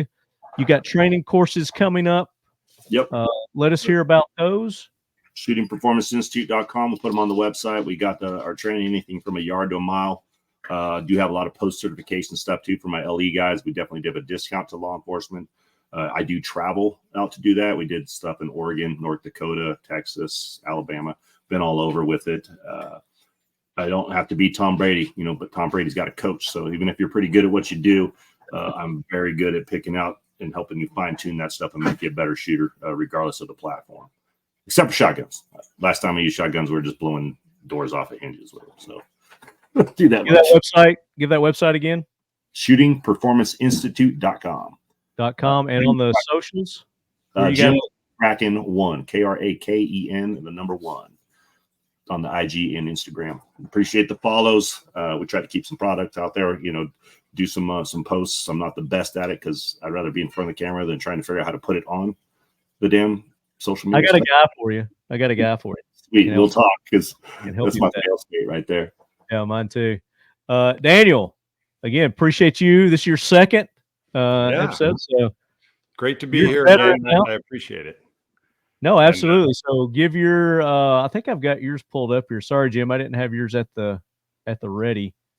But yeah, anybody that wants to understand, the mindset of a good executive protection person, or the mindset of, a special forces operator, or anybody in special operations that's, been successful or reached elite levels of success, and how they think, how they approach things, how they attack stuff, pick up my book, The Asset Mindset. It's pretty much a manual that's going to tell you how you need to think, how to build pace plans, primary, alternate contingencies, emergencies, how to attack life, and just make your dreams come true, and realize that you can accomplish more than you ever thought you could, because you are your greatest asset. Is that back or audio and audible? It's audio and audible, and paperback is being released in September. Right now, It's just hard copy with Simon & Schuster. But yeah, if you type in The Asset Mindset or my name, Daniel Fielding, it'll come right up. Sweet. Is that how we met, through Simon & Schuster? Was that? Yes. Yep. That's how we ended up linking up. I thought, David Brown. Yes. I believe it was. Yeah, that hooked us up. Yeah, and it's just, honestly, guys like us with military background, I was a blue collar guy. I never thought I'd be an author, and it came up, and it's changing people's lives. And, sometimes the pen is mightier than the sword. There you go. And there's Jim's website. I've got it up there. That is the right website, right? Jim, you're muted. Jim, you're muted. Yeah, you said that like 3 times. Yeah, it's funny. Like, I got this Kraken logo and nickname, and I don't even like the water. I was an Army dude. I'm an air and land guy, but anyway, the nickname stuck, so we use the Kraken for the logo there. That's funny. And Brian, what do you want to plug there, man? You got so many things going on. Yeah. So Tennessee Rangers, TennesseeRangers.org, and that's our charity. So hit us up, send us a donation, join us. We have a grueling in-doc process that we select our members for. We just finished with 2024 summer in-doc, and it was a grind. It's a real gut check for folks that want to join it. You don't have to be former military or law enforcement, but many are. But we take folks that are not, and we'll train you up. We'll get you through our selection process, and you can be one of Tennessee's best men. Also, SAPS, Squadron Augmented Protection Services. That's www.tnsaps.com, and security services of all types. So say that again, to www.tnsaps.com. I'm going to pull that up. There it is. Us.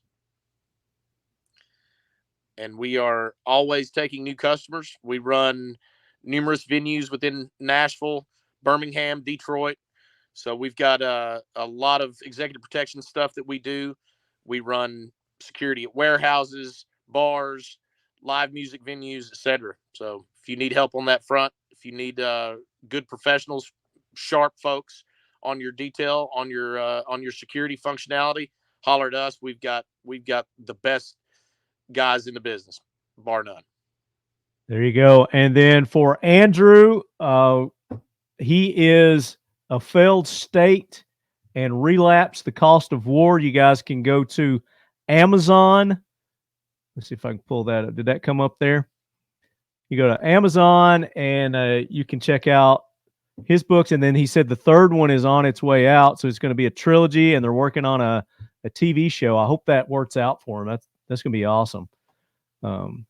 But we'll try to get Andrew back on another episode. I know he dropped out there on us. But again, thank you guys so much. I greatly appreciate if there's anything that I can do, Talking Lead can do for you guys. I'm here for you. All you got to do is reach out and say, hey, Lefty, we need this, and I'll help you. Right on. Appreciate you having us on. There's Thank a lot of toxic masculinity, and I liked it. I like it a lot. So, Have fun.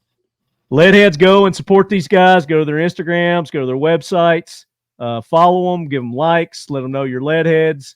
And until the next episode, as always, keep your loved ones close. And then my guest will say, and your firearms closer. And then And your firearms closer. And your firearms closer. Firearms closer. Adios, gentlemen. There you go, guys. Appreciate it. I'll be in touch with you. Shoot you links when this drops. Daniel. Yes, sir. Yeah. Yeah, Larry's a legend, bro. I was with him when I got out of the unit. Him and I ran the free fall platoon for LURS. And so fucking that's one of my closest brothers.